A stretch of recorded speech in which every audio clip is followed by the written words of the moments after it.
This place was supposed to be an ordinary reformatory, yet it is called hell by all the juvenile delinquents in the country. No matter whether you were once a campus gang boss who ruled your turf, or a privileged child of the powerful with connections reaching the heavens, once you are sent here, you have only one identity, a beast completely stripped of the qualification to be human. From morning till night every day, there is non-stop high-intensity corporal punishment training. You are not allowed to speak human language, not allowed to eat human food. You can only squeal like a pig and eat like a pig. They will paint different letter marks on your chest, according to the type and severity of each person's crime.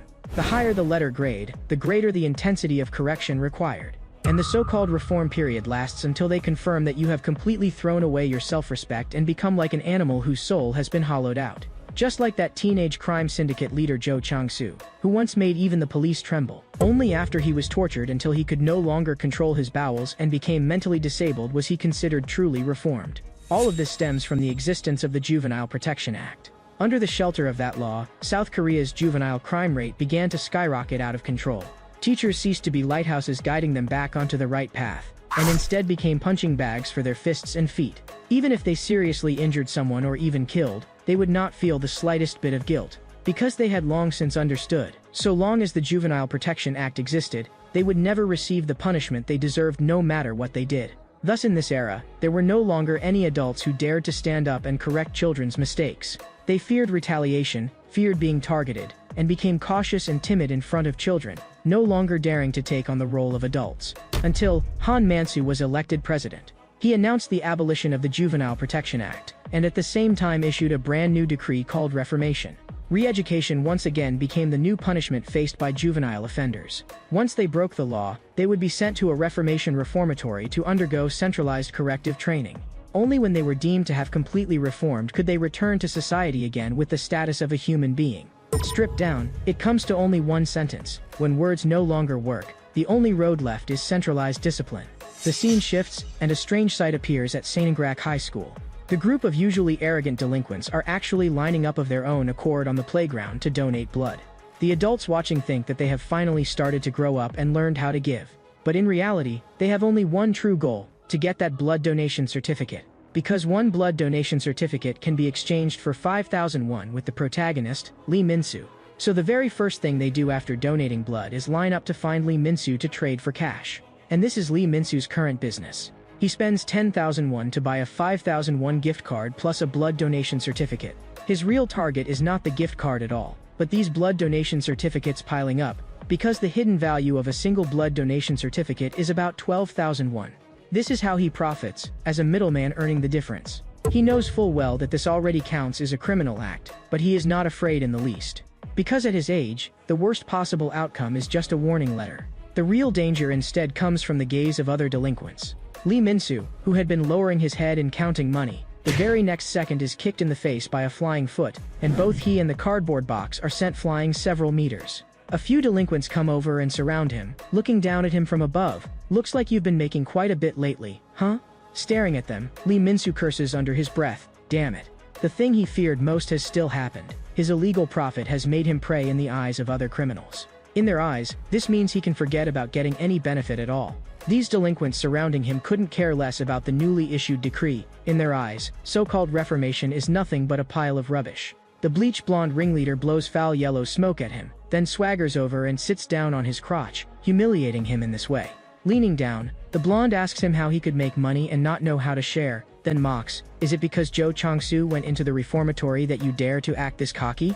Before the words have even faded, he spits a thick glob of phlegm straight onto Lee Min-soo's face. Pinned underfoot, Lee Min-soo trembles with rage all over and grits his teeth, cursing, "If it weren't for Jo Chang-soo, you'd be nothing but trash." The blonde doesn't deny it. Of course he knows how terrifying Jo Chang-soo is, and even admits that the guy is 100 times scarier than he is. But this monster just happens to be getting out of the reformatory today. At those words, Lee Min-soo's pupils suddenly shrink. Jo Chang-soo is the leader of the juvenile crime gang in this area.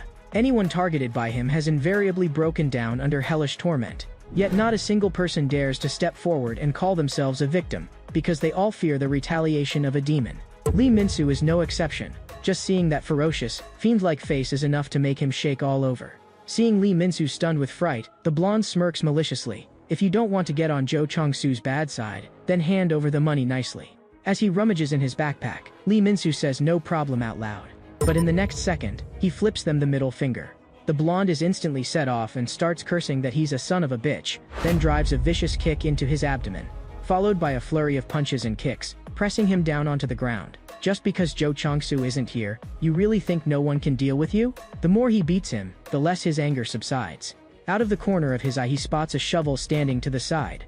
Today, he plans to give Lee Min-soo a lesson he will never forget. One of the delinquents beside him quietly urges him to calm down. If you keep beating him like this and something happens, you'll be sent to the reformatory. But the blonde doesn't care at all. The reformatory? I'm not scared. As long as I'm tough enough, I can walk out anytime I want. Right now, I just want to beat him until he pisses himself on the spot. Just as he is about to swing the shovel, he suddenly takes a heavy kick from behind. The one who kicked him, the student council president, Kang Ju-sung. Standing between the blonde and Lee Min-soo, he says coldly, "School violence is prohibited here." With that, he helps the fallen Lee Min-soo up from the ground.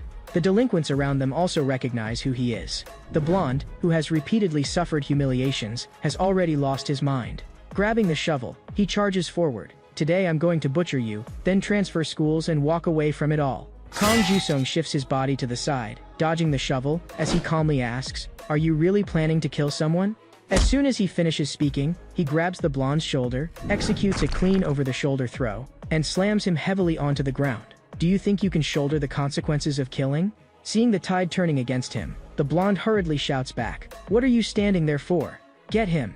3 lackeys lunge at once. But lackeys are just lackeys in the end. In Kang Ju-sung's eyes, they're nothing but one-punch problems. The fat guy in the orange shirt tries to attack from behind, but Kang Ju-sung ducks and slips aside.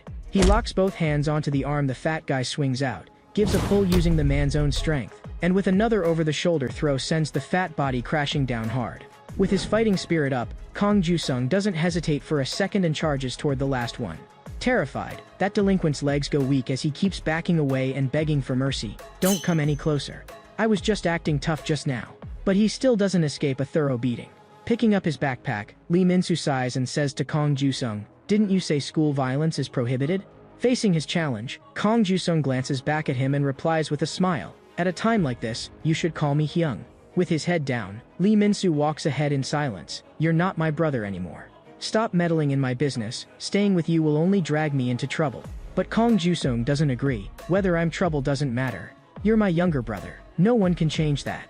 No matter what you think, we're still brothers." Lee Min-soo pauses for a moment, then turns his face away. "Anyway, throw that watch away. You've been adopted by a rich family. You should get a new one. That watch no longer fits your status." Scratching his head, Kang Ju-sung says he doesn't care at all. "If anything, it's yours that should be replaced." On the way home, Lee Min-soo is still brooding over what happened. If today's incident ends up costing Kang Ju-sung his chance to get into university, that would be terrible. Kang Ju-sung is both the student council president and a guaranteed admission student to a medical university. He was originally named Lee Hyun-soo and is Lee Min-soo's biological older brother. Years ago he was adopted by a wealthy family, while Lee Min-soo was left behind in the orphanage. In Lee Min-soo's view, his brother should have long since withdrawn from his world and walked toward a completely different life. As for himself, he has to do everything he can to find his own means of survival. For him, that old clothing donation box abandoned in a corner is his path to survival. Hidden inside is all the money he has saved up during this period, 3.4 million won. He is still 6.6 million short of his 10 million won goal.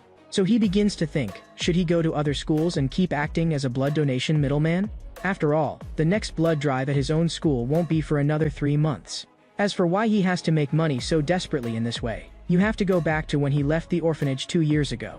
At that time, the state gave him 5 million won in support funds. But even with that amount added in, it wasn't enough to rent even a single toilet stall. On top of that, he was still a minor orphan, and almost no one was willing to hire him. Thus, with no choice at all, he decided to take this path even though he knew it was illegal, because it was the only way he could make money fast. Just as he finishes putting the money away and placing it back into the donation box, a sudden wow sounds by his ear. At some point, the blonde has already appeared behind him. Grabbing his shoulder, the blonde says, "Want me to tell you something interesting? If you get caught, all the money you earn through crime will be confiscated by the state in the end." Once he finishes, he leans close to his ear and bursts into loud laughter. Suppressing his anger, Lee Min-soo asks him what exactly he wants. With a sinister tone, the blonde replies, "Didn't I tell you? I'm going to make sure that every time you see me, you're scared enough to pee your pants." At the same time, on the other side, a classroom was in an uproar. The teacher pushed the door open, knocked on the desk, and told everyone to be quiet. He announced something, that Zhou Changsu, who had once been sent to the reformatory, was coming back today. The teacher said he believed Zhou Changsu had reflected seriously, and hoped the students would help him readjust to campus life. No sooner had he finished speaking than the classroom immediately exploded. Someone snickered and said, if Zhou Changsu hears that kind of talk, the teacher is definitely getting beaten up. Someone else scoffed, the reformatory is nothing, you can get out after at most 4 weeks. But what happened next instantly shattered everyone's stereotypes. The former leader who had ruled a juvenile crime syndicate and committed every imaginable evil was now being pushed in a wheelchair. Eyes vacant, drool at the corner of his mouth, like an idiot who understood nothing. Just as everyone froze in shock, he let out a strange cry, then wet himself in front of the whole class. A hot stream ran down his pant leg onto the floor. At that moment, everyone realized, the so-called special law on reformation was no longer the kind of childish re-education of the past at all. At the same time, near an orphanage on the other side of town, police sirens wailed, a cordon blocked off the alley, and more people gathered to watch. A murder had just occurred here. In the car, the driver reminded Kong Jusung that there seemed to be an accident ahead and it might delay him from getting to the college party. Kong Jusung casually said, that's the orphanage where I used to live, it probably isn't anything serious. But then his gaze was suddenly fixed on something on the ground. His face changed dramatically, and he hurriedly pulled the car door open and rushed out. He knew the watch lying on the ground all too well. It belonged to his younger brother, Lee Min-soo. A strong sense of dread surged into his chest in an instant. He squeezed his way through the crowd with difficulty and pushed forward. The next second, his pupils contracted sharply. The one being pinned to the ground by several officers and handcuffed was none other than Lee Min-soo. According to Article 243 of the Special Law on Reformation, he would be sent to the Reformation Reformatory for centralized management. In the juvenile summary court set up inside the Reformation Reformatory, the judge looked at Lee Min-soo sitting in the defendant's seat and openly mocked him. You're simply beyond saving. You still haven't shown a shred of remorse. Don't forget, you're here today because of a murder charge. With his head lowered, Lee Min-soo spoke in a weak voice. I didn't kill that person. The judge completely ignored this and produced a blood-stained brick bearing his fingerprints, then read out every one of his past misdeeds one by one. After that he said coldly, if every guy who kills because of bullying, stealing money, or just hating someone gets forgiven, then this world would have become one gigantic graveyard long ago. In their eyes, the reason he committed a crime was that he couldn't trust adults and didn't know how to seek help from them. So the judge finally pronounced the sentence. In accordance with Article 28 of the Reformation and Reformatory Act, I hereby issue a labor reform detention order against you. Next, together with this entire busload of juvenile offenders, he would be sent straight to hell. On the transport vehicle, the instructors smiled broadly as they told them to quiet down. We're almost there. Not long after, the bus drove deep into the mountains. Looking out through the windows, the boys showed no vigilance at all toward this shabby, isolated place and only complained about how rundown it looked. That was, until they saw the other side. A group of girl offenders in tight training outfits with attractive figures were training on the field. They instantly forgot the word hell and started egging each other on with great interest, even snickering as they picked out girlfriends. The instructor had to hurriedly cut them off. That's the girls' juvenile reform center. Where we're going is on the other side. At this moment, leaning against the window in silence, all that echoed in Lee Min-soo's mind was the judge's line, you must learn to trust adults. But he had clearly been telling the truth, and not a single adult was willing to believe him. So on what grounds were they demanding that he believe in adults? Soon, the bus arrived at the boys' juvenile reform center. As they got off, the delinquents were still full of disdain for the instructors. But the scene that followed instantly tore their arrogance to shreds. Not far away, a group of heavily tattooed muscular boys were running around the field, weeping as they ran, while letting out all kinds of strange animal cries. Some sounded like pigs, some like dogs, some shrieked like birds and beasts with their necks twisted. Seeing the pitiful state of these seniors, the newcomers burst into laughter. In their view, this was nothing but a ridiculous show. Just then, an instructor abruptly stopped blowing his whistle and shouted loudly, everyone stop exercising. Those boys with red letter marks on their chests immediately halted in perfect unison, standing absolutely still and even breathing cautiously. The instructor then bellowed, show respect to the director, everyone, salute. All of them instantly raised their arms, their movements as uniform as a military unit. The director appeared on a platform, swept his expressionless gaze over them, and said, line up, little squad members. Lee Min-soo and the others looked at each other. Were they supposed to be like those guys too? Only then did the director reveal a strange little smile and slowly utter a single word, do. The newly arrived boys couldn't hear the implication behind that word and were still snickering, mocking how simple the order sounded. But in the next second, those seniors slammed their foreheads into the ground, prostrating themselves in the mud like livestock. In that instant, the laughter froze solid. Don't they know about the Juvenile Human Rights Act? The director looked at these so-called free and easy pests and said, "Looks like there are still a few undisciplined vermin." Then he roared, "Piglets." The next moment, those creatures who had long since lost their sense of self let out piercing pig squeals from their throats, like a pack of crazed wild boars. I only need 10 minutes to turn a group of people into livestock. As soon as he finished, a newcomer was just about to shout back in anger when a fist smashed heavily into his face. Blood spattered everywhere, and teeth shot to the ground mixed with blood. Lee Min-soo's and the others' pupils all dilated at once. The piglets made bizarre noises and advanced on them step by step like starving wolves, beginning to vent the rage that had been suppressed in their hearts for so long. In just a few short minutes, most of them were laid out on the ground, groans and curses mingling together. The gates of hell had finally opened a crack for real. Narrowing his eyes, the director watched with satisfaction. "This is exactly how I like it. From now on, you are no longer pigs. You've been upgraded from pigs to servants. You may speak like humans." Only then did the boys he called servants speak up, trembling, understood. Judging the situation quickly, Lee Min-soo dropped to the ground and played dead, avoiding that first brutal wave of attacks. Of those who still refused to fall, some were chased and beaten by the wolf-like seniors. Some ran toward the instructors, begging desperately for help. But although these instructors wore kindly smiles on their faces, in their hearts they had long since written them off as scum and parasites of society. So their only method of education was precise yet non-lethal violence, expertly controlling their strength and avoiding vital spots, using beatings that would not kill to forcibly achieve the goal of instruction. All of this, Lee Min-soo took in with his own eyes. Nobody wanted to become a murderer, including these instructors. Just then, the director appeared in front of Lee Min-soo without a sound. "Pretty smart, huh, kid?" Looking down at the boy playing dead, he half smiled. "You should be at a loss the first time you come here. But instead you're pulling little tricks like this." Hearing this, as soon as Lee Min-soo tried to open his mouth to apologize, his face was stomped hard into the mud by a boot. "No need to apologize." Bending down, the director spoke with a hint of delight in his voice. "I like clever and sly little rats like you. From now on, you're a rat. And you'd better keep entertaining me." He gave an order on the spot. "From this moment on, you are only allowed to make rat noises." With no way out, Lee Min-soo could only grit his teeth and obey. Before long, 2 instructors came up to report that all the newcomers had been processed. They were stripped, lined up, and made to kneel on the ground, about to undergo their first evaluation phase. At the very same time, Kang Ju-sung had found Jo Chang-soo's home. After knocking and getting no answer, he took out a pair of scissors and popped the lock in a few quick moves. This skill was something he had practiced since childhood. As kids, he and his younger brother, Lee Min-soo, often broke into empty homes. Lee Min-soo would stand guard in the hallway, while he searched the rooms for anything valuable. In just 5 minutes, they could strip a house bare.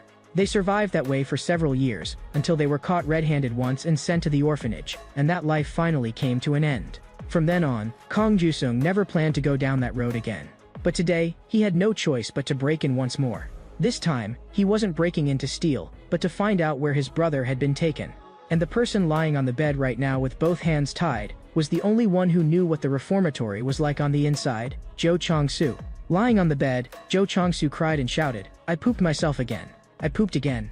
Looking at the nearly brain-damaged boy in front of him, Kang Ju-sung couldn't help asking himself, what kind of reformatory could turn you into this? They said Jo Chang-soo had fallen from a height and hit his head. But he could clearly see that there were no visible wounds or fractures on Jo Chang-soo's body. It would take far more than one accident to torture a demon like this into such a state.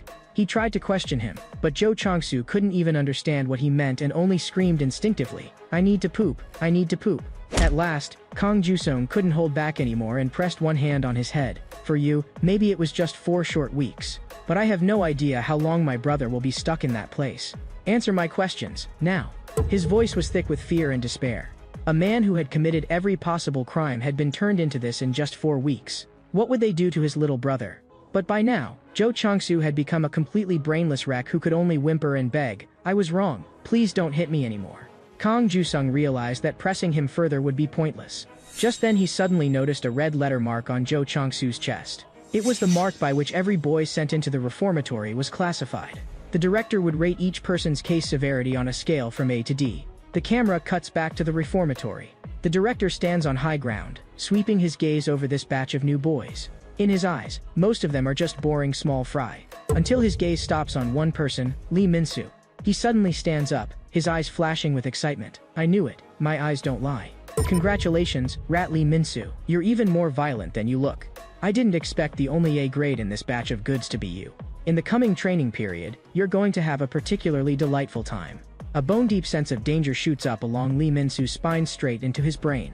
After asking around, Kang Ju-sung arrives at the gate of a girls' middle school. It happens to be dismissal time, and groups of girls stream out of the school gate. One of the girls suddenly notices something, hurriedly tugs at her snack-eating best friend, and, blushing, tells her to look off into the distance. A boy wearing headphones is riding a bicycle while reading a book. That overly dazzling face instantly turns them into cautious, ordinary girls who can't help wanting to get closer. The girl in a mask musters her courage and walks up, asking flirtatiously, "Are you a student teacher?" Kang Ju-sung takes off his headphones and answers politely, "Sorry, I'm not." Then he asks in return, "But I'd like to ask you something." The casual smile he shows seems to carry a dangerous kind of charm that hits them right in the heart. They even half-joke, "We'll answer your question, and we can throw in our home addresses too." Kang Ju-sung explains that he's looking for someone named Gu Se-min. The moment they hear that name, the expressions on the two girls' faces change. They point into the nearby crowd. "You're not here for that crazy woman, are you? She just got out of the reformatory." The next second, they suddenly realize that the gaze from over there has fallen on them, and they hurriedly pull their hands back and walk off, pretending nothing happened. Once he confirms his target, Kang Ju-sung strides forward and stops in front of Gu Se-min. "Do you need something?" He gets straight to the point. "I want to ask about what it's like inside the reformatory." At the word reformatory, Gu Se-min shoves him aside hard and says coldly, "Get lost. Don't bother me." Kang Ju-sung quickly bows his head to apologize, explaining that he didn't mean to offend her. It's just that his younger brother has been sent there. Gu Se-min does not stop walking, until a helmet suddenly comes flying at him. "Get on," she says. "Stuff about the reformatory shouldn't be talked about here." On the road, Kang Ju-sung asks her what made her change her mind. Gu Se-min answers flatly, because her younger brother is still in there too. To her, the reformatory can be summed up in two words: absolute hell. Elsewhere, the newly admitted boys have already gone through 3 hours of high-intensity training. Their muscles are twitching all over, they are gasping for breath, and even standing up straight is extremely difficult. All they can hope for is that this hellish corporal punishment will end soon. But the next command only makes the nightmare continue. At the instructor's order, everyone keeps training. Lee Min-soo has to respond with squeaking rat sounds, while the other boys are ordered to let out pig squeals in unison. The instructor suddenly explodes. "Who taught you to squeal like that?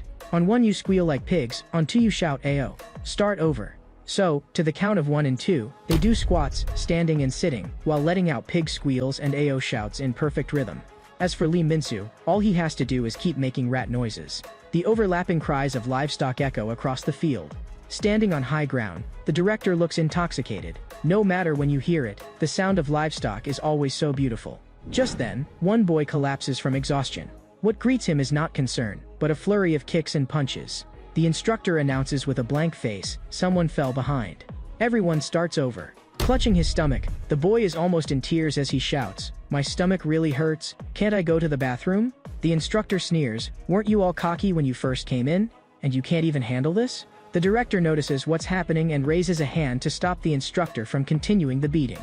He walks up to the boy, his tone suddenly turning gentle. "You must have been holding it in for a long time before you got up the courage to say it, right? Don't be afraid, stand up. I'll give you a chance to go to the bathroom." Then he looks around the field and raises his voice. "Who else wants to go to the bathroom?" Seeing how understanding he appears, the boys who had been holding it also start raising their hands one after another. Soon, the line of those wanting to go to the bathroom stretches long. The instructor beside them keeps reminding them, "Anyone else? If you don't go now, there won't be another chance." Once no one else raises a hand, the instructor promptly announces, "The rest of you, keep training." Standing in the line, Lee Min-soo quietly watches all this. He does the math in his head. If they really were going to the bathroom, then the ones who don't go would have to keep training. So of course everyone would pretend to have a stomachache to get in line. But just now, the director's attitude suddenly changed, and that is what bothers him the most. Kindness without a price is like wild fruit in the mountains. The sweeter and more tempting it is, the more likely it's poisonous. He hesitates for a moment, then still raises his hand and lets out a rat-like squeak. The instructor runs up and asks his name and what he wants. Lee Min-soo is about to keep squeaking as ordered when the instructor roars, "Speak human language." So he says, "I don't want to go to the bathroom anymore, I want to go back to training." As soon as the words come out, the instructor clamps a hand around his neck and drags him out of the line. You think this is a joke? Lee Min-soo explains, maybe I was just pushing myself too hard. I got scared for a second and thought I needed the bathroom. But I'm fine now. The instructor shoves him back hard. Get back to your spot. I'll be watching you. Leaving the bathroom line, Lee Min-soo immediately becomes the butt of the others' jokes. They sneer and mock him but fail to understand. These people never saw them as humans in the first place, only as livestock. And livestock have no such right as going to the bathroom. After a while, the boys who wanted the bathroom are led away as a group. The director stretches out his hand and once again shows a gentle smile. Whether human or animal, everyone has to relieve themselves. Holding it in isn't good for your body. You have 30 minutes of rest time. Hearing this, the boys can't help breaking into barely suppressed, triumphant grins. But then the director suddenly turns his head and points at them, shouting harshly, "What are you smiling at? I wasn't talking about you. The ones who didn't go to the bathroom get to rest. As for you lot, from now on, we begin human centipede training." Standing in the formation, Lee Min-soo secretly rejoices, at least he pulled out in time. A centipede is a type of arthropod. It might have 15 pairs of legs, or more than 170. No matter how many, in their eyes it still ranks below the level of man, and even below beasts. The chosen boys are forced to line up one behind the other, each with his head pressed to the backside of the person in front, crawling in a centipede-like handstand. Supporting themselves with their hands, if anyone falls, the timer is reset. This is the director's custom-built, fully automatic digestive toilet.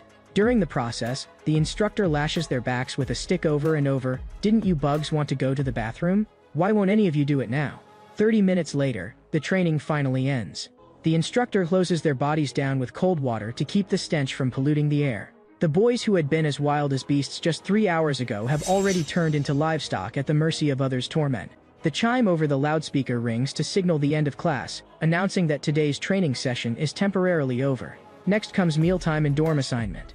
Staring at the slop-like mixture in their trays, with no utensils and no seats, forced to sit on the floor and grab fistfuls of it into their mouths, Lee Min-soo can't help asking himself, is this really food meant for humans? Before eating, an instructor orders them to sing a song of gratitude in unison. Still puzzled about what a song of gratitude is, he hears the instructor give the signal.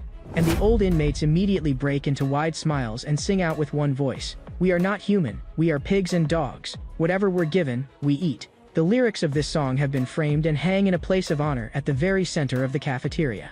Only now does Lee Min-soo realize that these people not only call them livestock with their mouths, they systematically strip away their human dignity through rules, customs, and even songs. He grabs the food and shoves it into his mouth, one handful after another.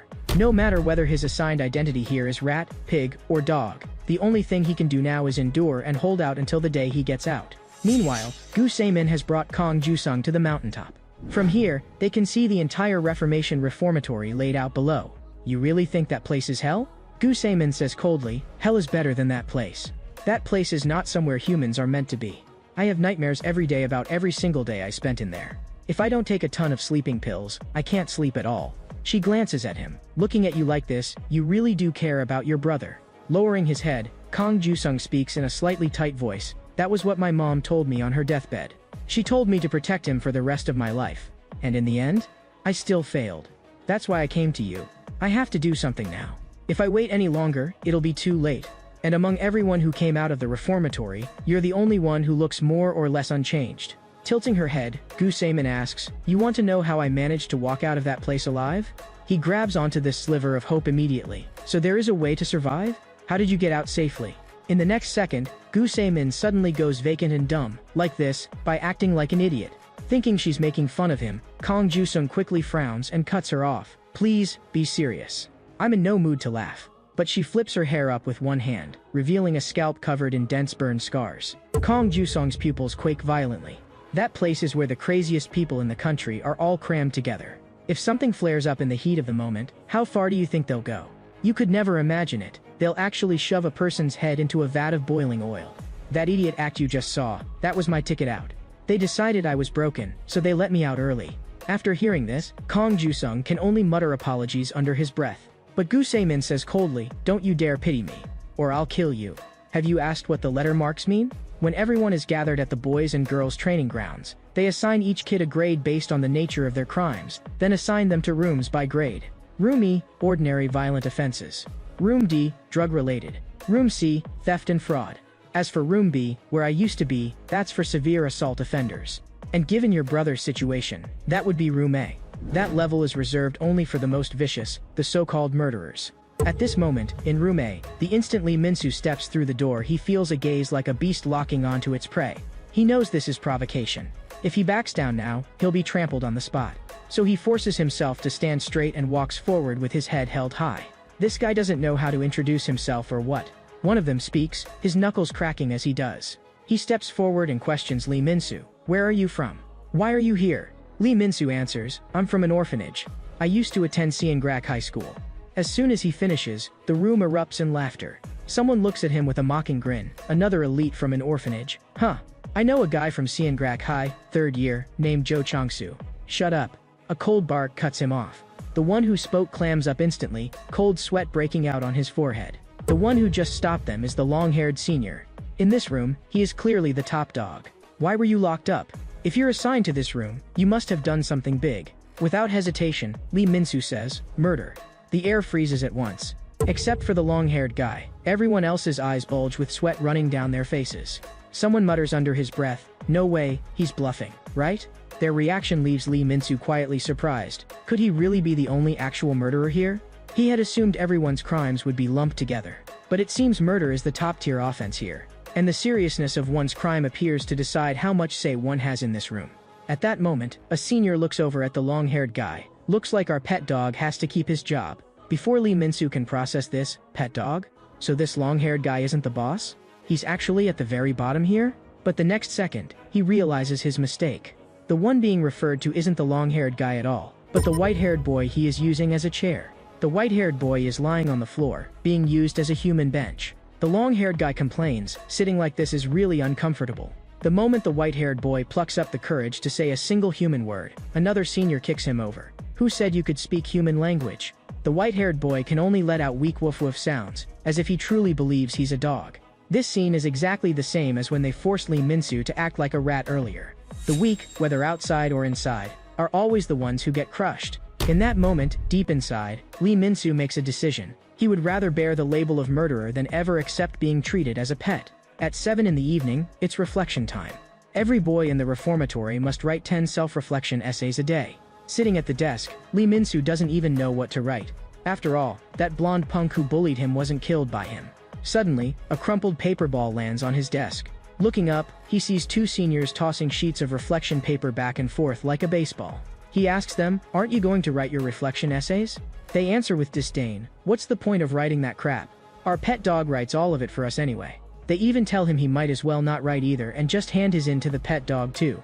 Right then, the white-haired boy clutches his crotch and lets out 2 dog barks. Only after getting permission does he whisper, I want to go to the bathroom. The 2 seniors don't stop him, they just nod casually. But just as the white-haired boy is about to unzip his pants in front of the toilet, a heavy kick slams into his back. Smiling, the senior says, you're a dog now, not a human. You know how dogs are supposed to pee, don't you? Under their supervision, the white-haired boy can only grit his teeth and obey. At 8 in the evening, it's bath time. Each person gets only 3 minutes, and is only allowed to use water and a single bar of soap. And that bar of soap is shared among 50 people. At 9, the instructors make their rounds and take roll call. The seniors and Lee Min-soo answer one by one in order. When it's the white-haired boy's turn, he suddenly lets out a sharp dog bark. You don't even need to think to know, that's the identity he has been forced to perform. If he doesn't do it, then once the inspection is over, he'll face endless retaliation from the seniors. If he does it, he finishes the instructor's education. No matter which he chooses, he can't escape a beating. So he can only choose the option that shortens the suffering the most, cooperate with the instructors in exchange for a few fewer punches from the seniors. At 10 at night, the lights go out. No matter what he does, Lee Min-soo can't fall asleep. Part of it is the pain in his body. Part of it is the white-haired boy's intermittent sobbing beside him. The seniors only mutter impatiently, you're crying like you're a person. At the word person, the white-haired boy immediately covers his mouth, tears streaming down his face as he forces himself to make rat-like squeaks. In the reformatory, they have to get up extremely early. At 5:30 in the morning, it's cleaning and roll call. After roll call until 6, the staff deliver breakfast. At the table, Lee Min-soo asks, why aren't we eating in the cafeteria? The bald senior explains, because there's outdoor training this afternoon, we're eating indoors today. This time the instructors are very considerate and have given them spoons. Lee Min-soo continues, what about the pet dog? doesn't he get to eat? Everyone's gaze automatically shifts under the table. Only then does he realize, the random table they've set up here is actually being held up by the white-haired boy's body. You should at least give him some food while he's working, Lee Min-soo can't help saying. The bald senior laughs and tells him not to worry, we treat Poppy like a friend. The tattooed senior at his side chimes in, yeah, where else are you gonna find a friend you can hand-feed yourself? They dump all the leftovers from their plates into one mess, stir it together, and pour it straight onto the floor, treating it as dog food, Poppy's exclusive meal. The white-haired boy's face is full of disgust and terror, but he can only get down on all fours and eat like a dog. Just as he's about to open his mouth, Lee Min-soo suddenly kicks the table over and shouts angrily, don't eat it. The seniors stare in bewilderment. Looking at the white-haired boy, Lee Min-soo says, do you really think you're a dog? But to his surprise, there is not the slightest hint of hope or joy at being saved in the boy's expression, only utter terror. All of this stems from one person, the long-haired senior, Gu Se-jun.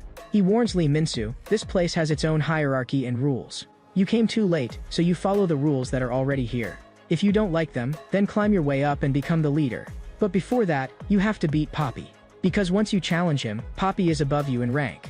If you lose, you'll become this room's new pet dog. Playing this kind of ranking game is so childish, Lee Min-soo mutters. But as soon as the words leave his mouth, the white-haired boy's eyes lock onto him like a starving wolf's. He's just about to say they should knock it off, when the white-haired boy's fist smashes into his face. For Poppy, this might be his only chance to shed the status of pet. He can't let it slip away. The seniors around them immediately start cheering loudly, nice one, Poppy. This is your chance to wipe away your shame. They turn and shout at Lee Min-soo, why aren't you fighting back? Planning to be the new pet dog? Of course, Lee Min-soo knows that losing here means hitting rock bottom. But the white-haired boy in front of him, punching him while crying and saying he's sorry. This jumble of emotions leaves him unable to strike back for the moment. Meanwhile, over on the other side, Kang Ju-sung arrives at the orphanage. The director smiles and says he's enlisting tomorrow and asks if he's packed everything. Holding a penguin plushie, Kang Ju-sung says, I've got it all. These things are treasures to me and Lee Min-soo. The director can't help sighing that the two brothers were the most troublesome kids in the orphanage. Especially Kang Ju-sung himself, who was always fighting with other kids and scaring them so badly they didn't even dare go near the orphanage. But Kang Ju-sung just laughs and says the director has it wrong. Sure, I did fight a lot. But the one they were really scared of wasn't me, it was my brother. He's the one who's truly dangerous and crazy. Once he snaps, no one can stop him. At that moment, back in the reformatory, the white-haired boy is crying out apologies, but his fists and feet don't pause for a second. There is only one thought in his mind. He can't go on being Poppy like before. Beaten down, Lee Min-soo can only curl up on the ground with his hands over his head. Those seniors who had feared him for his murderer label now show their true colors. The bald senior sneers, this is why your parents abandoned you. You're just a piece of loser trash. Before he can finish the sentence, a heavy straight punch explodes against the back of his head. As if some tightly sealed switch has been suddenly flipped, Lee Min-soo changes in an instant. With a single punch he knocks the bald senior out cold on the spot. Everyone else is completely stunned. Especially the white-haired boy, Moon Hyun-jun, who is frozen where he stands. Just as Kang Ju-sung had said, the truly terrifying lunatic is Lee Min-soo. Some buried keyword deep in his heart has been triggered. Right now he has only one thought, I'm going to make every last one of you into Poppy. At that moment, a senior kicks him hard in the back from behind. Grease seniors all jump him at once and start a group beating. Make all of us Poppy? Are you insane? Stop putting on an act, this is room A. This place is full of people who think they're tough. We've already been pretty generous, seeing as you're an abandoned orphan. Before he can finish, a toilet plunger is rammed straight into his mouth. Rage fills Lee Min-soo's eyes. Shut up. He smashes a furious punch into him and the plunger actually breaks in two. The other two seniors finally can't sit still anymore and charge up, snarling, I'm gonna kill you. But in the next instant, they are forced to stop. Wielding the broken plunger like a weapon, eyes wild, Lee Min-soo points it at them. You said you're gonna kill me? Have you ever actually killed anyone before? Meanwhile, at a golf course elsewhere, a man idly swings a club, and his subordinates around him immediately clap and flatter him. This man is Assemblyman Kang. Right now, Kang Ju-sung is kneeling beside him. Assemblyman Kang glances at him. How did you even come up with this idea? Kang Ju-sung says that although it's still early, he has already decided to enlist. My first goal is to deal with the youth problem. That will also be good for father's political career. Assemblyman Kang sneers. My son who thinks of me just had his medical school admission revoked. Explain it, because your brother got sent to the reformatory, you want to get close to that place in your own way, is that it? But even if you enlist, there's no guarantee you'll be assigned to the juvenile reformatory. That's why I need your help. If anyone can make it happen, it's you, father. But Assemblyman Kong isn't buying it, and why should I clean up the mess your brother made? Just when Kong Jusong thinks all he'll get is rejection, Assemblyman Kong suddenly changes his tune. Still, if you perform well in the future and help me into the presidential seat, this matter isn't off the table. Come on then, help Daddy become president. Back at the reformatory, Lee Min-soo is like a berserk beast, roaring at the seniors. You pack of poppies, ready to get smashed? But the next second, one of the seniors he knocked down earlier suddenly springs up and locks both his arms from behind. The bald senior takes the chance to slam a punch into his head. For a moment, Lee Min-soo's whole body goes rigid and he collapses weakly. The two seniors look at each other, a flicker of panic in both their eyes. He's not dead, is he? This wasn't me, you hear. Just as they're trying to shove the blame off, the fallen Lee Min-soo suddenly bursts up, ramming the back of his head into the jaw of the one behind him, then drives a kick straight into the bald senior's groin. In an instant, the situation flips again. At that moment, Gu Se-jun walks over slowly. Your trigger words must be mom or abandoned. As soon as you hear them, you fly into a rage, right? How heartbreaking. Does your mom know? The son she threw away ended up a murderer. Before he finishes, Lee Min-soo thrusts the sharp end of the broken plunger at him, but Gu Se-jun catches it securely in one hand. Apologize, or I'll gouge your eyes out. Looking down at him, Gu Se-jun says, why would I apologize? For your mom abandoning you? Or for the fact you killed someone? That's enough. He releases his grip and suddenly shouts, it wasn't me. He started it. Then he turns around, squats, and clasps his head in his hands. Before Lee Min-soo can figure out what's happening, he turns his head and sees 3 fully armed guards already storming into the room. You little maggot, causing trouble the moment you get here. All the other seniors are already standing against the wall with their hands on their heads, playing the bystanders. What follows is a merciless beating. Batons crash down on him over and over, and he barely has any chance to react. Watching, Gu Se-jun calmly adds more detail. Lee Min-soo brandished a weapon and attacked everyone in the room, causing multiple injuries. I'll write out the full account in the report. One of the guards asks casually, you lot are sure you didn't do anything? This was all his doing? Everyone answers yes in uncanny unison. The white-haired boy hesitates for a second, then also murmurs yes. Like a dead dog, Lee Min-soo is dragged out of the room by the guard. Waiting for him is 15 days of solitary confinement. The isolation cell is also called the punishment room. It's specifically used to separate troublemakers. The days he spends here don't count toward his total detention time, which means he's just pushed his own sentence back by 15 days. He must endure 24-hour, no blind spot surveillance, forced to stay kneeling during the day until he collapses from exhaustion. His hands and feet are bound, and at meals he can only lower his head and eat directly with his mouth. It's only when he uses the toilet that they briefly unbind him. Worse still, there is no toilet paper, he can only rely on the cold water tap behind him. Every night at 7, even in solitary, he must still write reflection essays as usual. This time, what he writes is twice as long as before, but almost all of it is analysis and notes about the seniors in his room. In his view, everyone here has issues, but the one with the biggest, most dangerous problems is the long-haired Gu Se-jun. One way or another, someday he has to drag that guy down. Without realizing it, he dozes off on the floor. In his dream, a house is engulfed in roaring flames. He and his brother stand before the firelight, their shadows stretched out long. He jolts awake, tears still lingering at the corners of his eyes. He bangs his head against the floor over and over, cursing through clenched teeth. Maybe it's this place that forces those already terrible memories to resurface again and again. It makes him afraid to sleep, because he knows that as soon as he closes his eyes, he'll fall back into the same nightmare. 15 days pass quickly. Taken from the isolation cell, Lee Min-soo is brought back to the room. The moment he stands at the doorway, he stares straight at the seniors, his gaze like a blade. Just as he's about to explode again, the seniors all suddenly break into smiles in perfect sync. We're sorry. We went too far before. From today on, Poppy doesn't have to act like Poppy anymore either. Let's get along from now on.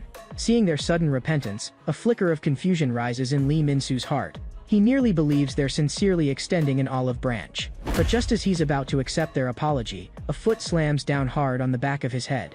The one who kicks him is Gu Se-jun. Looking down, he sneers, "Were you looking for me? Mommy's little baby?" Two seniors quickly move in, pinning down his hands and feet, then shove a stinking sock into his mouth. Every movement is so practiced it's clear they've rehearsed this before. They hoist him up and carry him step by step toward the bathroom. Walking ahead, Gu Se-jun says, "I know you missed me. But, someone who missed you even more is waiting inside." As he speaks, the bald senior slowly strips off his clothes and steps closer and closer to where Lee Min-soo is in the bathroom. In that moment, the only thought in Lee Min-soo's mind is that it's over. He has already braced himself for his reputation to be destroyed and his humanity to be trampled completely. Yet right then, a voice slices through the air like a knife. That's enough. Everyone freezes where they are. A newly arrived guard stands in the doorway, coldly taking in the scene. Judging from that uniform, you're new here, huh? Gu Sejun frowns. We've already cleared this with the higher-ups. Don't stick your nose where it doesn't belong. No one's approval counts for anything here, the man says evenly. As for how you'll be dealt with, that'll be decided later. He walks up step by step and reaches a hand out toward Lee Min-soo. When Lee Min-soo looks up and sees his face clearly, he freezes. The newcomer is his older brother, Kang Ju-sung. Smiling at his younger brother, he says, "Let's go home, little brother." Kang Ju-sung had already mapped out a full plan in his mind. As long as Lee Min-soo followed his arrangements, he would soon regain his freedom. But in the next second, Lee Min-soo simply stepped around him and smashed a heavy punch into the bald senior's jaw. "You bastard, what were you trying to do just now with your pants off?" He certainly knew the real culprit wasn't the bald guy, but the room's boss standing before him, Gu Sejun. So without a moment's hesitation, he squared up and directly challenged Gu Sejun. At the same time, the other three seniors surrounded Kang Ju-sung. They looked the overly young-looking guard up and down and drawled, "You look way too green to be a guard." Still, every room has its own rules, and this is allowed. "How about you follow our rules too?" Kang Ju-sung replied coolly, "You mean the rule about fighting? Sounds like I'll have to follow the rules as well then." The seniors exchanged knowing grins. "Then don't you go regretting it later and trying to pull rank as a guard." Kang Ju-sung smiled faintly and only said that he always keeps his word. On the other side, no matter how Lee Min-soo threw his punches, he couldn't even graze a single hair on Go Sejun. The other boy dodged with ease while mocking him. "You don't even have the strength to stay on your feet, and you're still yapping here." Taking that opening, he glanced over at how the other seniors were doing. And in that brief instant, he saw that Kang Ju-sung had already subdued all of them before they could even resist. While he was still wondering what had happened, a gap appeared in Lee Min-soo's attacks without his noticing. Distracted, he took a solid shot to the chin from Lee Min-soo. Lee Min-soo crowed triumphantly, "You're fighting me, keep your eyes on me." A vein pulsed at Gu Sejun's temple where he'd taken the punch. Up to now, he'd thought he was just going easy on the kid and assumed Lee Min-soo would back down once he understood the gap. But now, he decided to personally teach this guy a lesson. He would show him what an absolute difference in strength really means. Do you know why Poppy became Poppy? Refusing to admit defeat, Lee Min-soo got up again and lashed out with a kick. "Poppy my ass, what's that got to do with me? Poppy used to be the one in charge of this room, just like you, no idea how weak he really was, doing whatever he pleased." Being crushed one-sidedly, Lee Min-soo was well aware of the disparity in their strength. But he still felt that he absolutely could not lose this easily. He swung again. "In this room, the most pathetic person is a bastard boss like you." What greeted him was a single, heavy blow. The air seemed to fall silent in an instant. He felt all the strength drained from his body, his consciousness wavering. His thoughts spun wildly. Damn it, getting wrecked by that bastard who insulted Mom.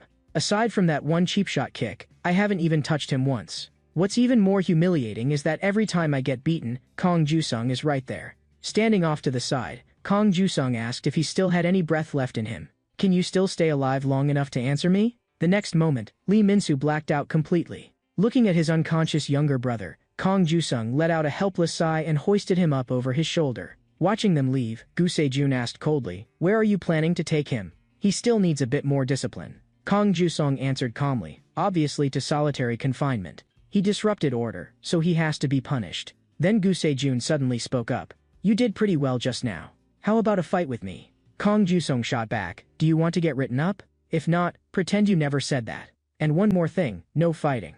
That's straight from your sister." At the mention of his sister, Gu Sejun froze. When he woke up again, Lee Min-soo found himself back in the isolation cell. Gritting his teeth, he swore to himself, next time he got back to the room, he was going to shave that guy's hair off. A sudden cramp twisted his stomach. Clutching his belly, he squatted over the squat toilet. When he was done, he discovered that not a single drop was coming out of the tap, which meant that after he wiped his butt, his hands couldn't be washed clean at all. Just as his scalp was crawling at the thought, he saw toilet paper sitting off to the side. He found it odd. This time in solitary he not only had toilet paper, his hands and feet weren't bound either. Only then did he realize he seemed to have forgotten a very important fact. As his awareness came back, he slammed his fist into the iron door and yelled at the guard outside. "What are you doing here? Are you insane? Why would you drop out of a good medical school to come to this damn place? Since you've got a stepfather now, just go live your own life. Why play the hero and come save me? Hurry up and get the hell out of here. Don't waste your life on a murderer like me. Why would you throw your future away for a killer?" Outside the door, Kang Ju-sung's voice was very calm. "No matter who calls you a murderer, I believe you didn't kill anyone. Because you're my brother. Then he laid out his entire plan. As long as Lee Min-soo followed the steps, he could leave here as soon as possible, so long as he didn't keep getting thrown into solitary like an idiot every few days. Lee Min-soo said he had no problem with the plan, but before that, he had one request. I want to fight that long-haired bastard one more time. Kang Jusung asked him, you know you'll lose, why fight? Lee Min-soo clenched his fists tight, because he insulted Mom. Hearing this, Kang Jusung fell silent for a long moment. Then he slowly spoke. Anything else, I can endure, but not someone insulting Mom. However, if you lose again to the guy who insulted Mom, I'll kill you myself. After 15 days of solitary confinement ended, when a few vicious-looking seniors closed in on him, Lee Min-soo instead lay down on the floor on his own. He imitated Poppy's posture and pretended to be a pet dog. That was the first strategy he and his brother had worked out during those 15 days. First endure and submit, then wait for a chance to turn the tables in one strike. Soon, he became the second Poppy in the room. The seniors used his back as their chessboard. But in less than an hour, he couldn't stand it anymore. He suddenly leapt to his feet and roared, startling two of the seniors. They glared at him viciously. What? Don't want to be Poppy anymore? Need us to rearrange your rank? Veins bulged all over Lee Min-soo's body. Right now, all he wanted was to smash the face in front of him to pulp. But he and his brother had agreed, he had to endure for 5 days. After those 5 days, even the director would be led by Kang Jusung, setting the stage perfectly for his revenge. For now, he could only keep putting up with it. Thinking of this, he gritted his teeth, forced himself back down, wiped the dust off his back, and then used his clean stomach as the chessboard. He let them start a new game. By the second day, he could already clean the room with the nimbleness of a spider. On the third day, he and the white-haired Poppy were jointly responsible for the seniors' reflection essays. By the fourth day, not only could he peeth like a pet dog on command, he could also eat the seniors' specially made, cursed cuisine. He let out exaggerated cries about how delicious it was. He knew very clearly that as long as he got through today, everything would be over. But that inhuman, mixed slop rice still drove him running to the bathroom to vomit like crazy. The white-haired boy followed behind, half concerned and half trying to please him. If you puke it all out, you won't have any strength. Smiling, he offered him a piece of candy and whispered, don't tell the others, or I'll get beaten. In here, let's just be good Poppies and stop overthinking it. This unexpected bit of kindness left Lee Min-soo momentarily at a loss. But he knew very well that his days as Poppy would end today. Yet accidents tend to happen right when a plan is about to be completed. During a group outdoor activity, the seniors were playing a frisbee game using Lee Min-soo and the white-haired boy as their Poppies. Chasing after the frisbee, the white-haired boy accidentally crashed into someone from the kitchen crew. The kitchen senior he hit glared darkly and asked, "What's your problem? You looking for a fight with us?" Shaking all over, the white-haired boy whispered, "Do you want to play frisbee with us?" Elsewhere, Gu Se-jun was lying on the ground resting, still wondering how on earth Kang Yusung knew his sister. A roar suddenly cut through his thoughts. Is that thing on the ground your dog? You can't even control your own dog. Was that on purpose? Are you trying to start a war with the kitchen? The moment one of their own room members was hit, the other seniors rolled up their sleeves and shouted back, "If you want to fight, bring it on, we're not scared." Gu Se-jun held them back. "Forget it, don't escalate this. Be rational. There's no need to blow it up." The kitchen senior gave 2 cold laughs, then drove a heavy kick straight into the white-haired boy's head. "Seeing how rational you are really pisses me off." Seeing this, the surrounding seniors all turned their heads away, pretending not to see. Starting a war with the kitchen over a Poppy really wasn't worth it. Lee Min-soo couldn't help asking, "The guards aren't going to step in?" For scuffles like this, the guards can't be bothered. Usually we settle it ourselves. Hearing that, he froze where he stood, his face darkening to something terrifying. On one side was the white-haired boy who had once handed him a piece of candy and shown him a bit of kindness. On the other side were the plan and promise he'd made with his brother. In the end, he chose to turn around and walk away. As he beat the white-haired boy, the kitchen senior jeered loudly, "Beating on your pet dog feels damn good. Can you lend him to me for a few days? Let me have some fun?" Before he could finish, a frisbee slammed right into his face. He didn't even have time to react before he toppled to the ground. Everyone followed the frisbee's trajectory with their eyes and was stunned. The one who'd thrown it was none other than Lee Min-soo, who had just turned away to leave. He stared icily at them. "You scum weren't done making a mess outside? You had to come here and keep at it? At the end of the day, all of you here are nothing but livestock, a bunch of livestock with no dignity and no spine. That's why you pick on people even weaker than you." He was just about to help the white-haired boy up when Gu Se-jun walked over. "Didn't I tell you to stay out of it? Do you not understand human speech?" The red-haired kitchen senior came over as well and grabbed Gu Se-jun's shoulder. "What's your deal? Want me to tell our boss that you're the ones declaring war on the kitchen?"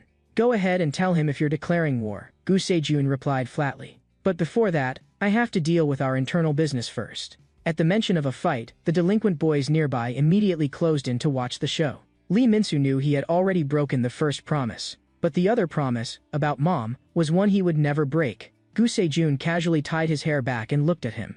You want another beating? Lee Min-soo didn't back down an inch. Let's fight. Whoever wins is the boss of this room. At the same time, in the classroom, Kang Ju-sung had already finished all the preparations. In the reformatory, all the kids are minors, and every week they have set times for basic classes. During class, all authority is handed over to the classroom manager. In other words, as long as they're in the classroom, the manager has the final say. Kang Ju-sung had seized this window and obtained the position of classroom manager. According to his plan, today Lee Min-soo would defeat Gu Sejun on the classroom battlefield he designed and become the new boss of the room. The dueling ground was a cramped space made by pushing several desks together. He checked his watch, puzzled that the time had already come but no one had shown up. The noise outside caught his attention.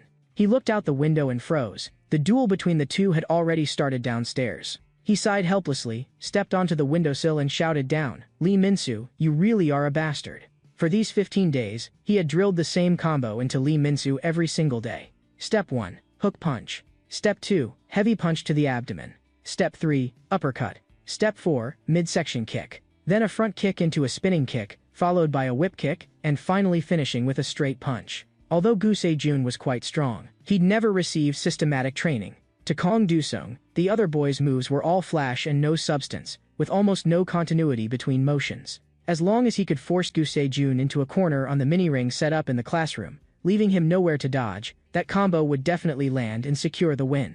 But now, the entire plan had been ruined by Lee Min-soo himself. Kang Ju-sung ran downstairs, cursing inwardly that his little brother was the same as ever, never saving him a moment of peace. By the time he arrived, the delinquents had formed a solid human wall around the fight, and he couldn't see a thing.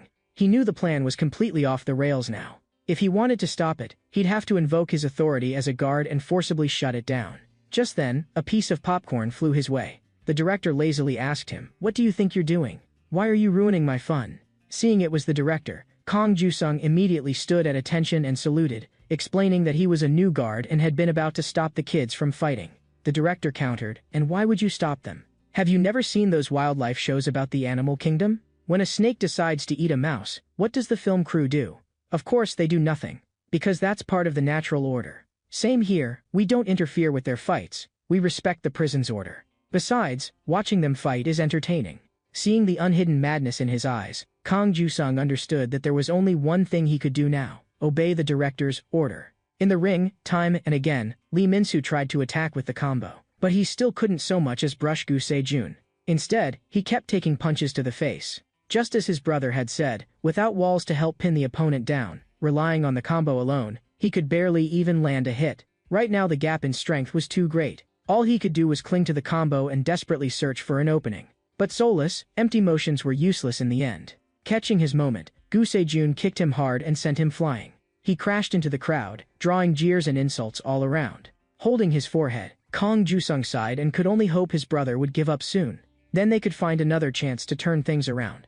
Knees throbbing with pain where he'd hit the ground, Lee Min-soo knew that if this went on, he'd be beaten into the dirt again, just like last time.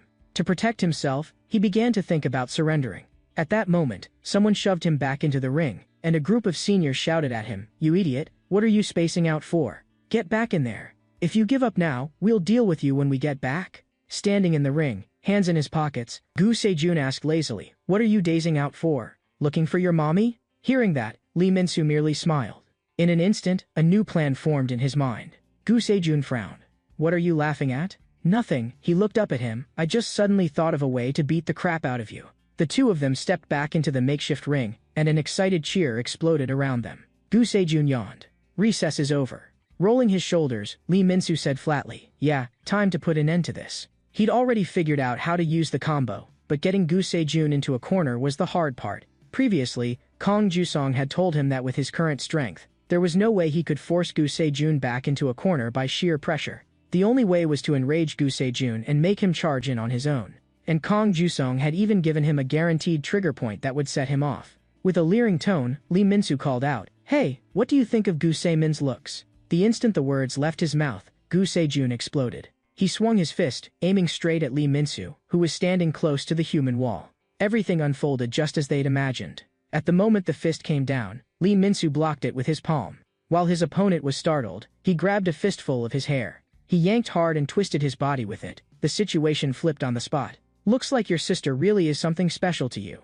At first, Gu Sejun thought the other boy landing a hit was just a fluke. But when he tried to shift his body out of the way of the next punch, he realized his back was already pressed against the solid human wall. The guys behind him were shoving and crowding. He couldn't move freely at all and had nowhere to brace himself to strike back. He had no choice but to take the punches head-on.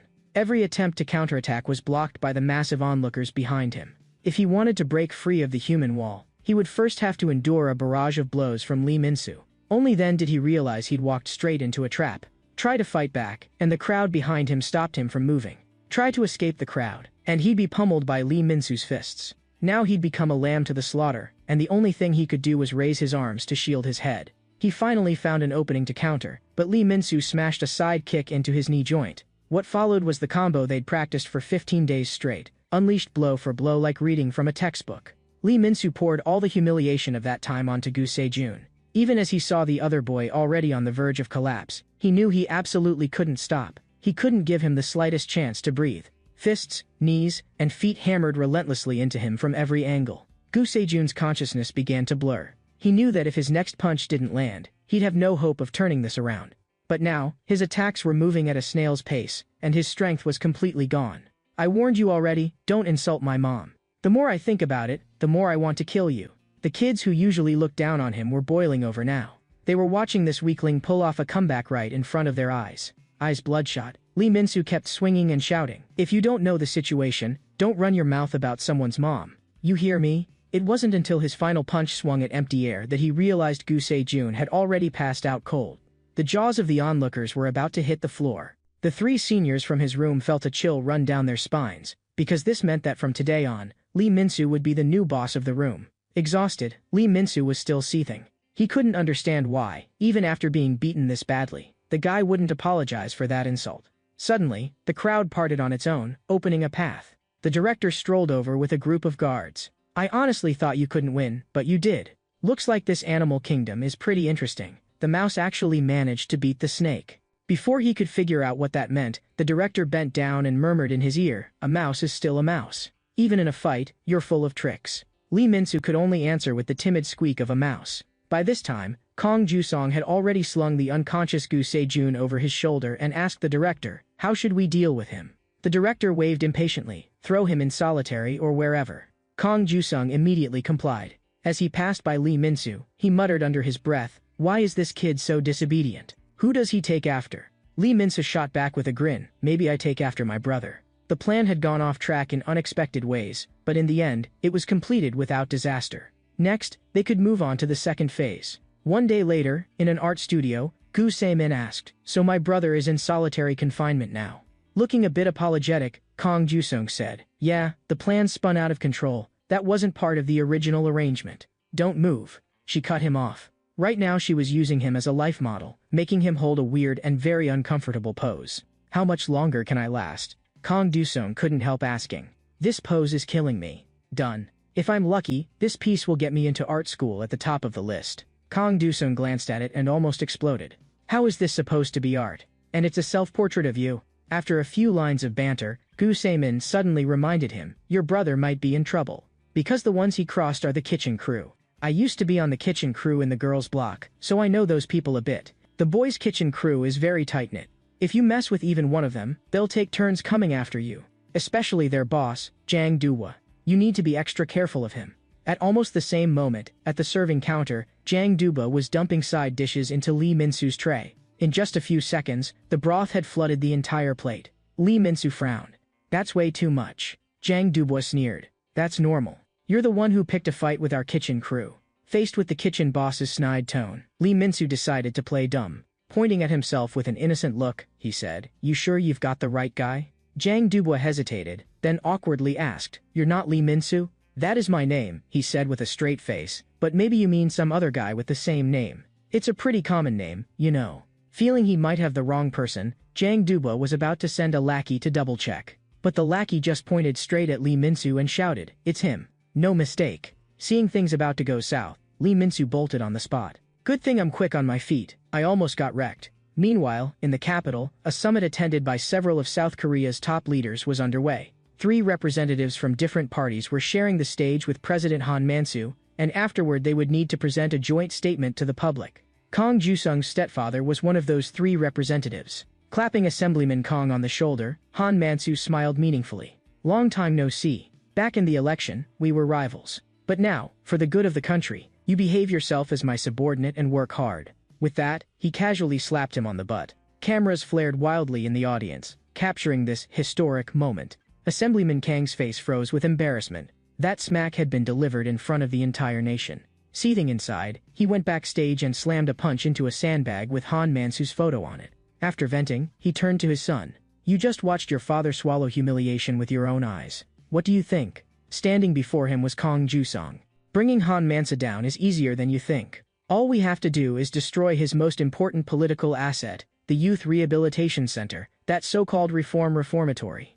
That's why I sent you in there, Assemblyman Kang said, eyes lighting up. How's your progress? From everything I've seen so far, that place is nothing like what he describes to the public. They force kids to abuse each other and all kinds of mistreatment are routine. For fun, they even deliberately ignore the fights between kids. This talk of reforming youth is just a pretty excuse. In reality, it's a complete and utter hell. Hearing this, Assemblyman Kang applauded with a smile. So the reformatory is Han Man-soo's weak spot? That's right. As long as we expose the truth to the media, it will be enough to pull him down. But his father shook his head. You're too hasty. That alone isn't enough. At the end of the day, those kids are still criminals. The victims will just think they deserve to suffer. All Han Man-soo has to do is apologize, shout a few slogans about human rights reforms, make a few changes, and your little scoop will be washed clean. You need to dig out something truly fatal from the inside. Today, the punishment arranged for the juvenile offenders at the reformatory was something called the crab position. Each kid had to bend like a crab with his head pressed to his own butt. This was the director's entertainment for the day. Twisted up and shaking, Lee Min-soo cursed inwardly. Damn it, how long do I have to hold this? I'm about to die here. Suddenly, a guard walked up to him. He tensed up reflexively, blurting out, crab, crab. Looking up, he finally let out a breath. It was Kang Ju-sung. Out, private training. In an instant, Lee Min-soo perked up, thinking his brother was giving him extra coaching. Instead, what awaited him was an upgraded version of the crab drill. Balancing on his stomach as a pivot, all 4 limbs lifted off the ground, holding the pose in midair. A bit sheepish, Kang Ju-sung explained, if I just pull you out outright, it'll make people unhappy and make the director suspicious. You're just making my life harder, Lee Min-soo protested through clenched teeth. Calling you out alone is so I can explain the second phase of the plan.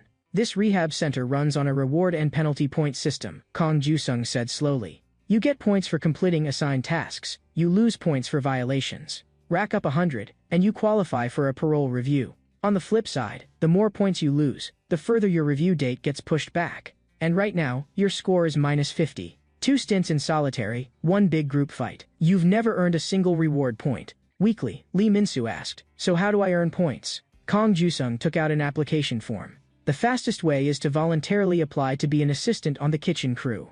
Lee Min-soo threw himself to the floor, rolling around. Are you insane? I pissed off the kitchen crew that badly, and you want me to walk into their territory as an assistant? That's just asking to get chopped up.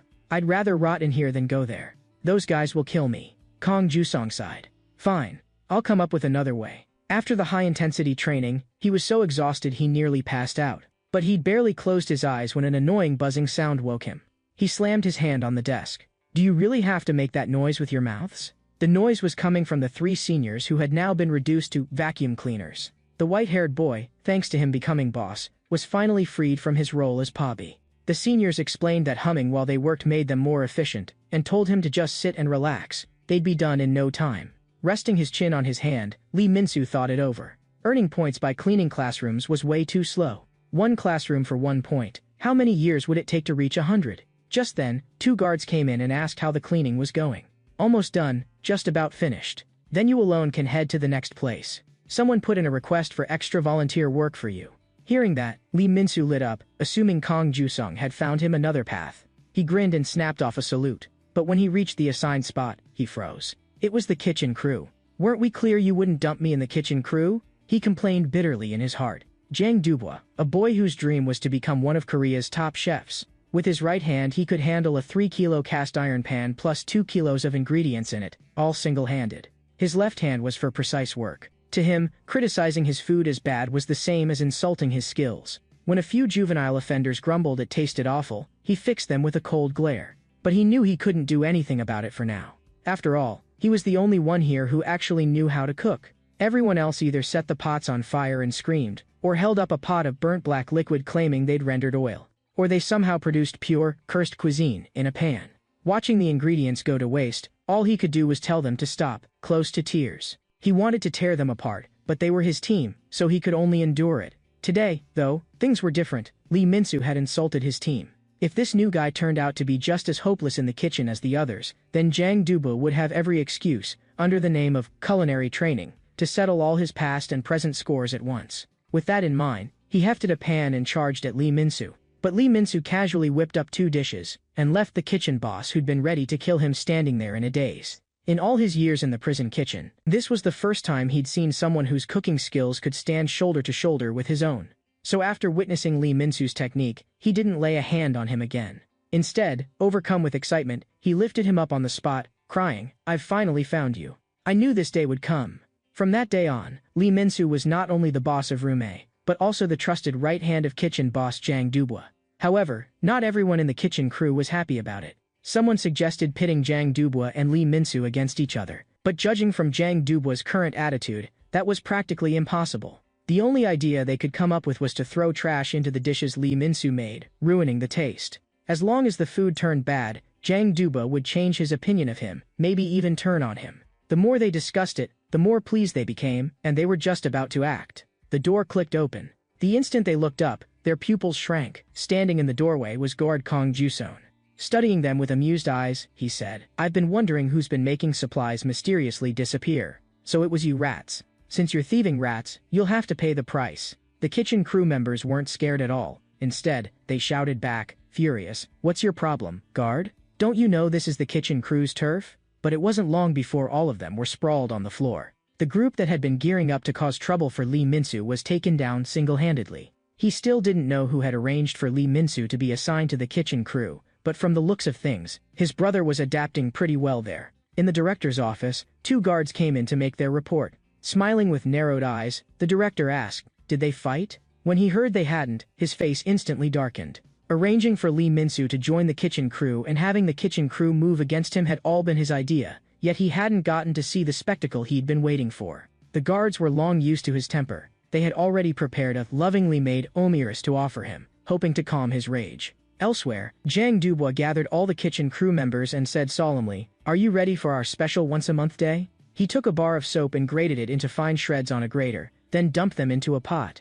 Next he added double the amount of olive oil and set a double boiler over the heat. Then he sprinkled in finely ground basil powder, squeezed in a bit of orange juice to add vitamin E, and finally stirred vigorously. A pot of thick, highly glossy liquid was finished. Staring, Lee Min-soo asked, "You can actually eat that?" "It's not food, it's hair wax." Looking dead serious, Jang Duba said, "Once a month the kitchen crew has a special day. We have to get our hair in shape for it." Bewildered, Lee Min-soo asked, "What kind of special day needs hair styling?" "On that day, new ingredients are delivered.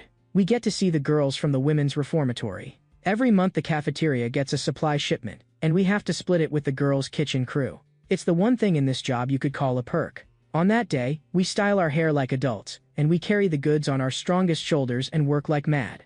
But when it came time to actually work, the treatment was completely different. The girls surrounded Lee Min-soo, calling him cute and tiny, and even offered to help him move things. Watching from a distance, Jang Dubois' eyes went red. His thoughts churned. This bastard doesn't even work, and he's flirting with the girls? Just as he was fuming, a short girl poked him in the back, slipped him a letter, and whispered, "Don't let our boss lady see this. Just take it, quick." He took the letter, his face flushing bright red. Seeing her make a shoo gesture as she left, his mind instantly staged a whole family drama of confession, marriage, and 5 kids. He'd even picked out their names. The happiness hit so suddenly that his eyes grew misty. Then he opened the letter and turned to stone on the spot. It wasn't for him, it was a love letter asking him to pass it on to roommate's leader, Lee Min-soo. Meanwhile, in the storeroom, Lee Min-soo was working himself half to death, panting hard. He couldn't figure out the kitchen crew at all. They'd all run off to help the girls move things, and no one would even touch the stack he was responsible for. Just as he was about to switch to another area, a shadow fell over his back. Jang Duba walked up, glaring at him. "Are you the leader of Rume?" Startled, Lee Min-soo answered on reflex. "Yeah, that's me. Do you know what day November 22nd is?" "Not really." A vein bulged on Jang Dubua's forehead. "That's my wedding anniversary 3 years from now. And I'm guessing you don't know who Yeji is either?" Frightened by his tone, cold sweat broke out on Lee Min-soo's back. "Wait, what's going on?" "Yeji is my 5th child's name," roared Jang Dubua. "If you hadn't betrayed me, she'd be here in this beautiful world with her little ponytail." With that, he swung his fist and charged. "You homewrecker who stole my wife, I'm going to kill you." Hands raised, Lee Min-soo hurriedly denied it. "I didn't do anything." Before he could finish, the punch was already in his face. He only just managed to dodge. That punch smashed straight through a metal card. If it had been his head, it would have exploded. He still had no idea what was happening, but it was clear the other guy was out for blood. He had no choice but to fight back, but his ankle was grabbed, and he was slammed heavily onto the floor. Jang Dubua moved in to follow up, but his punch was blocked by the overturned metal card. Seizing the chance, Lee Min-soo lunged forward and threw a punch. Before he got close, though, another punch sent him flying in a straight line. The gap between them was obvious: longer arms, more power. He couldn't even get near. Every punch he took felt like being hit with a rock. Once he freed himself from the card, Jang Dubua hammered punches into him one after another, shouting, "I'm taking So Young out on a date. I'm taking her hiking on Bukhansan." Very quickly, Lee Min-soo was driven back into a corner. But right then, a light bulb went off in his head and he came up with a way to drag things out. As the next heavy punch came in, he grabbed a nearby iron pot and used it as a shield. "I don't even know who So Young is. But your date plan sucks." He wrapped both arms around Jang Duba's waist, trying to repeat the move he'd used on Gu Se-jun. He wanted to trap him in the corner and turn the fight around with a continuous barrage. Nice in theory, but in reality he couldn't budge the guy an inch. Instead, Jang Dubua caught him by the head with one hand and lifted him off the ground. "Lee Min-soo, you stole my pure love and my children's future. So accept the death penalty." At the last critical moment, Lee Min-soo grabbed a bag of flour and smashed it into his face. At the same time, over in the girls' kitchen crew, the girls were working and complaining. "This job is way too tiring. I never even wash dishes at home, and now I'm a cook." Someone doing inventory noticed an extra box of supplies on the list, obviously from the boys' reformatory side, and asked if they should send it back. The others immediately shook their heads. "If they need it, they'll come get it themselves." "I'm not going. Jang Duba looks terrifying." Someone else chimed in. "Yeah, I heard he once beat some guy named Chongsu so badly he got sent out of the reformatory." When no one was willing to go, a black-haired girl picked up the box. "I'll take it. Besides, I think Jang Duba is actually kind of cute." Meanwhile, the storeroom had turned into a full-on war zone. Using the terrain and his agility, Lee Min-soo kept circling and dodging, quickly exhausting what little strength Jang Duba had left. "Get out here. I'll make it quick and painless," Jang Duba shouted, panting hard. As soon as the words left his mouth, an egg splattered across his face. Holding a tray of eggs, Lee Min-soo hurled them one by one like darts. Covered in egg and utterly disheveled, Jang Duba's rage went through the roof. He grabbed a solid metal kettle and crushed it out of shape with his bare hand, then started throwing anything and everything around him in retaliation. "If you keep throwing stuff like that, someone's going to get killed," shouted Lee Min-soo as he dodged. But Jang Dubua had completely lost his mind. Suddenly he grabbed a pan of scalding hot oil and flung it hard at Lee Min-soo. At that moment, the black-haired girl pushed the door open and stepped in with the box in her arms. The boiling oil was flying straight toward her face. For a split second, Jang Duba went blank. Before he could react, though, Lee Min-soo had already leapt over and wrapped her in his arms, using his own body to take the full blast of the splashing oil. After getting the news, Kong Ju-sung rushed straight to the infirmary. The moment he yanked back the curtain around the bed, he froze. There was a skeleton lying there. Of course, it was only a fake skeleton Lee Min-soo had set up as a prank. The real one was crouched beside the bed, shoulders shaking as he struggled not to laugh. Seeing how dark his brother's face had gone, he hurriedly wiped the grin off and put on a weak expression. "Good thing it wasn't boiling oil, or I really would have turned into a skeleton." Kong Ju-sung walked over and suddenly pulled him into his arms, gently ruffling his hair. "As long as you're okay." After they chatted for a while, Lee Min-soo said he wanted to go back to the kitchen crew. Kong Ju-sung refused on the spot. "You just got hurt and you still want to go back to the kitchen? You're the one who said that's the fastest way to earn points. And I know you'll teach me how to beat Jang Duba. As long as I win, all the trouble is over." Raking his fingers through his hair, Kong Ju-sung could only give in the end.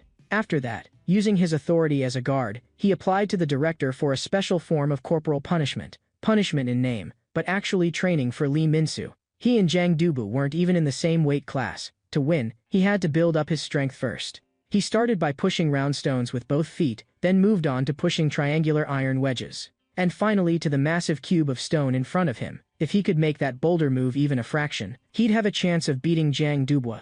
Elsewhere, after a week in solitary, Gu Sejun still couldn't figure out why he'd lost. That guy couldn't even land a hit on me, and in the end he won.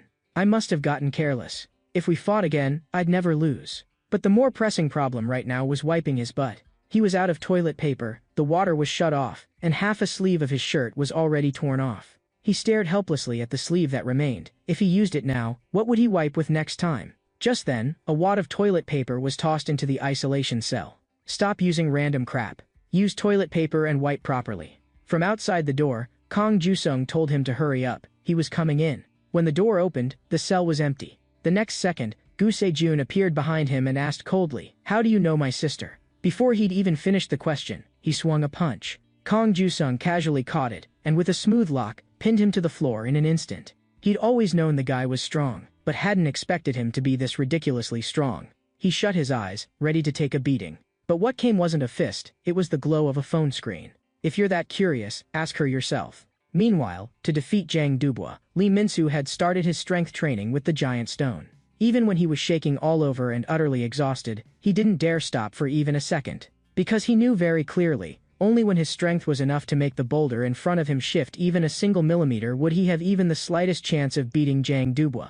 To the other seniors in Room A, he just looked crazy. There are plenty of tough guys in this prison, but Jang Dubu is the one everyone agrees is the strongest. If that explosive right hand ever lands on you, if it doesn't kill you, it'll cripple you. Look at Jo Chang-soo, right? One punch scrambled his brains, turned him into an idiot, and he ended up getting forced out of here early. In their eyes, challenging Jang Dubu would only lead to the same fate for Lee Min-soo. But right now, all Lee Min-soo did was throw himself at the stone over and over with all his strength. He understood that if he wanted to earn points, a fight with Jang Dubu was bound to happen sooner or later. There was no hiding from it. Once the call connected, Gu Sejun asked cautiously, "Sis, are you already out of the reformatory?" Gu Sejmin didn't answer him. Instead, she told Kong Jusung to cover his ears. Then, on the other end of the line, she unleashed a furious torrent of scolding at her brother, leaving him feeling utterly wretched. When his eardrums felt like they were about to explode, he finally couldn't take it anymore and hung up, his hand shaking. After a long silence, Kong Jusung lowered his hands. "What happened to you?" With a dead-inside expression, Gu Sejun said, "Nothing, just a little tired." Then he looked up again at Kong Jusung.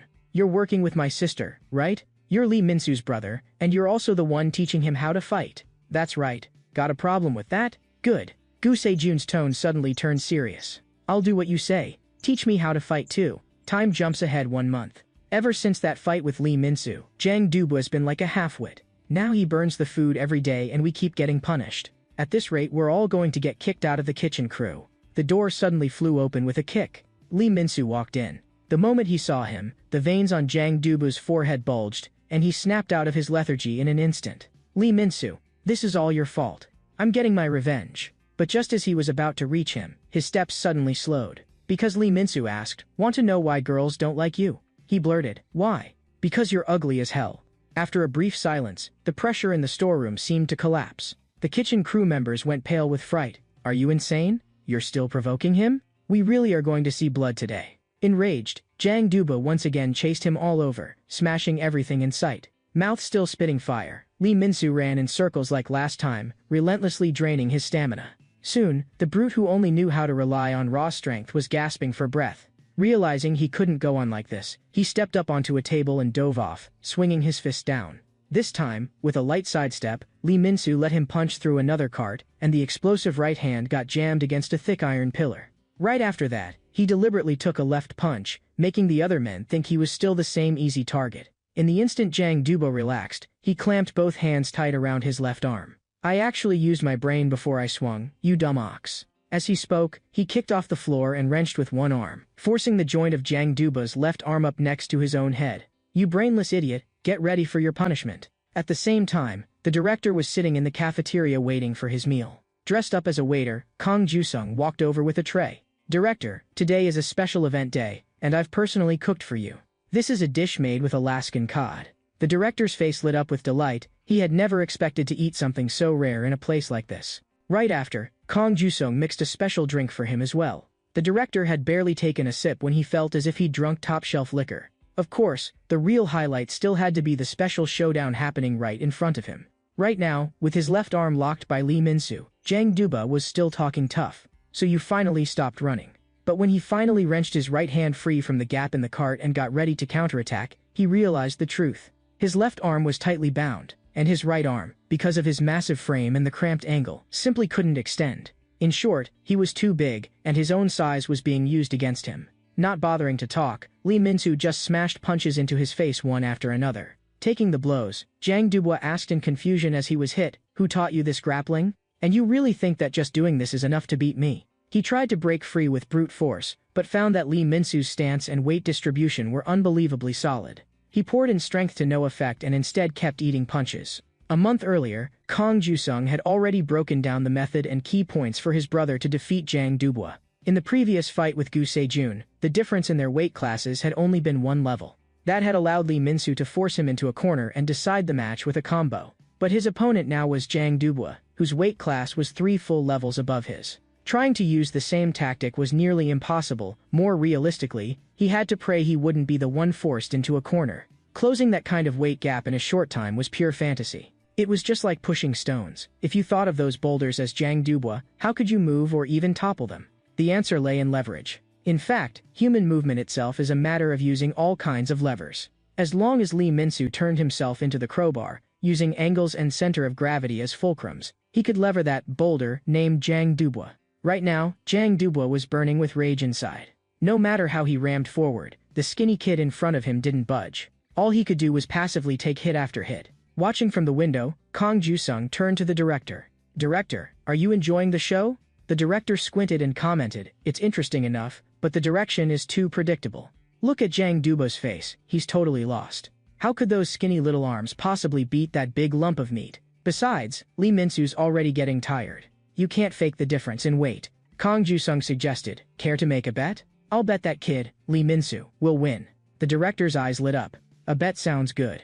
I love wagers that don't have any clear odds." But in Kong Jusung's view, claiming that weight difference alone could nullify headshots was nonsense to begin with. From the way basic boxing stances are designed, every movement is built around protecting the head and face. Because one of the most vulnerable parts of the human body is the face and skull, where many critical areas are concentrated. Among them, the jaw is especially important. A solid hit to the jaw sends shockwaves into the brain and inner ear, causing the opponent to temporarily lose their sense of balance. In amateur fights, weight classes are certainly important, but in the end, what really decides the outcome is skill. At this point, under the barrage of heavy punches, Jang Duba's vision was already swimming. In his days, he seemed to see So Young waving goodbye to him. With the final straight punch from Lee Min-soo, that dream wife and the shadows of his 5 imagined children all vanished. The kitchen crew stared at the fallen Jang Duba in utter shock. Even the director momentarily lost his composure and blurted out, "How did you know that brat would win?" "Just a hunch," Kong Jusung replied blandly. Not very pleased, the director got up to leave. "You've got an interesting hunch. You'd better start thinking now about what reward you want from that bet." Meanwhile, barely able to stay on his feet, Lee Min-soo was gulping for air. In his mind, he was thinking that it was finally over. Just then, he spotted a letter on the floor that had fallen from Jang Duba's pocket. When he opened it, he realized it was a love letter addressed to the leader of Room A, but the recipient wasn't him, it was Gu Sejun. According to the kitchen crew, the reason Jang Duba had gone after him so viciously was that he'd thought the letter was written to Room A's leader, Lee Min-soo. The moment he understood, all he could do was smile bitterly. So all the physical hell I went through trying to take this guy down was because he got the recipient wrong? He was dying to rush over and land a few more punches, but the kitchen crew held him back firmly, leaving him fuming in place. At the same time, in a special restricted area of the reformatory, several special inmates were sitting around playing cards. They complained, annoyed, the selection for the next candidate has gone off the rails again. First Gu Sejun, then Jang Duba. Is that kid Lee Min-soo really that strong? Jang Duba was supposed to be the strongest in the whole facility. Now that the 2 pre-selected candidates had both been disqualified, they had to move to the backup list. One was Lee Kong-min, a notorious Daehyundong mob boss and construction foreman. The other was a maintenance crew member, Ha Sung-cheol. As soon as the list was read, someone objected. "I can see why you'd pick Lee Kong-min, but why Ha Sung-cheol? He's not even a boss." At that point they noticed the blonde-haired Jisoo hadn't said a word and asked why he wasn't choosing. Lounging lazily, Jisoo replied, I wasn't going to get involved. But after listening to you, I'm a little interested. This time, I nominate Lee Min-soo as a candidate. And that blonde was currently the #1 figure in the reformatory's reform center, Im Jisoo. Elsewhere, after losing, Jang Dubwa had been thrown into solitary, and in the meantime, Lee Min-soo had taken over as acting leader of the kitchen crew. In the process, he truly came to understand Jang Dubwa's misery. The kitchen crew guys were nothing but kitchen wreckers. If they weren't making the rice explode, they were creating absurd food combinations. Or they were even putting an electric kettle on the stovetop and blasting it with high heat. All Lee Min-soo could do was roar at the top of his lungs, "Stop. All of you, knock it off." Not long after, it was time for the prison supply delivery again.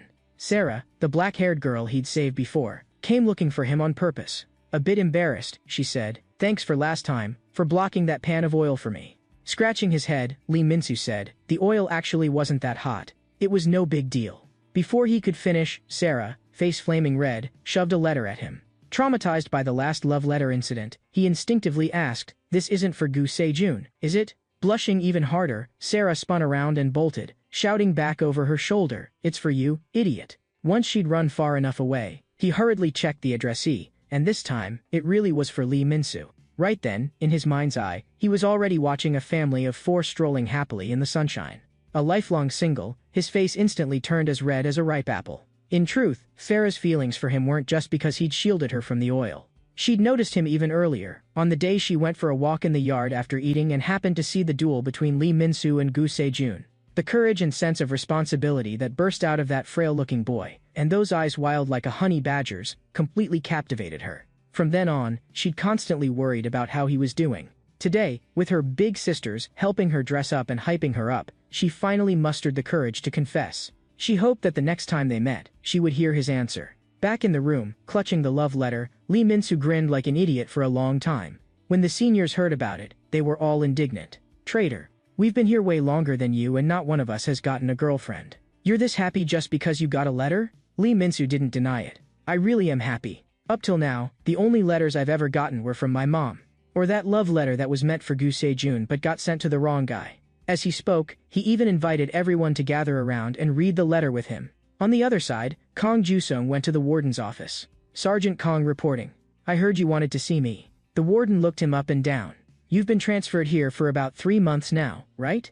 I hear you passed the Korean Army Academy early admission process at record speed and took first place in your class on the sergeant's exam.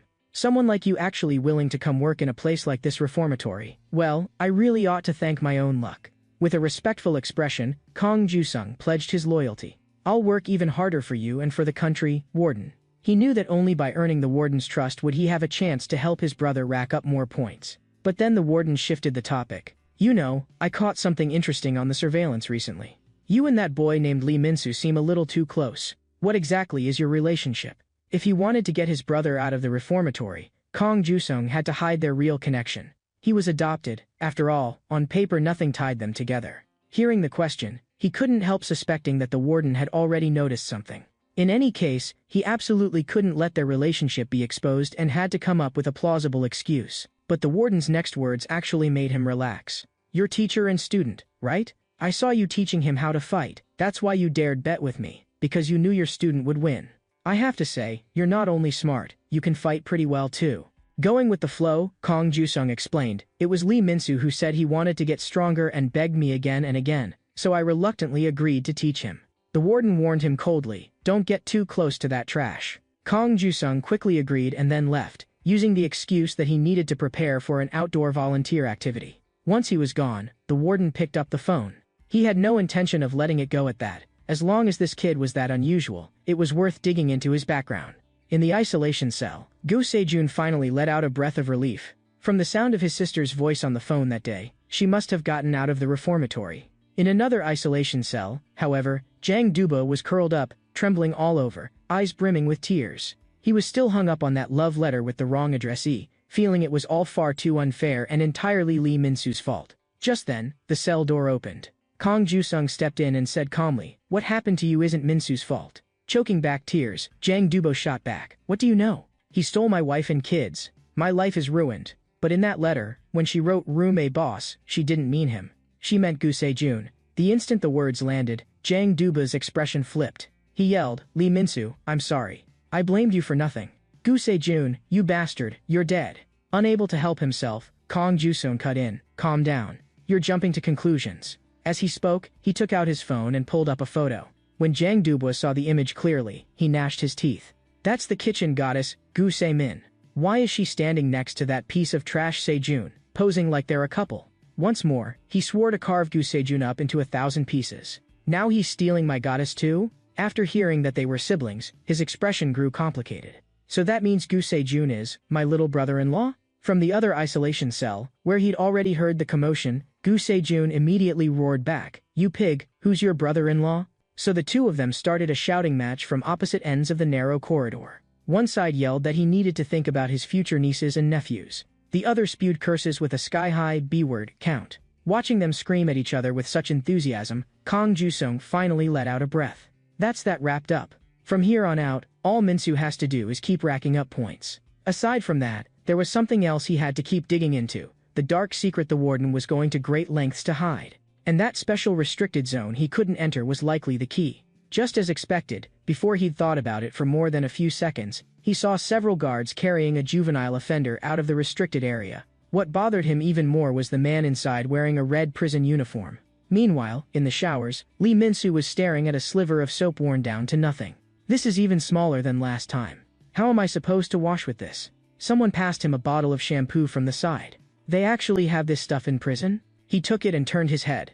How do you have shampoo? And your prison uniform is red, and you don't have a rank tag on your chest. So Yar? Jisoo calmly introduced himself, speaking slowly, but he called out Lee Min-soo's name in one breath. That made Lee Min-soo pause. How do you know me? Before he could figure it out, Jisoo suddenly bent down. Thinking he was about to be attacked, Lee tensed up instinctively. In the next instant, that hand simply ruffled his hair lightly. You're even smaller than I imagined. How did you win those 2 fights? Lee Min-soo said stiffly, since you lent me shampoo, I'll let this slide. But then Jisoo suddenly dropped a strange line.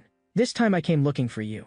Next time, it'll be your turn to look for me. It won't be easy, but I'll wait. With that, he wandered off without a care, leaving behind a thoroughly confused Lee Min-soo. Back in the isolation cells, the two brawlers finally stopped their shouting.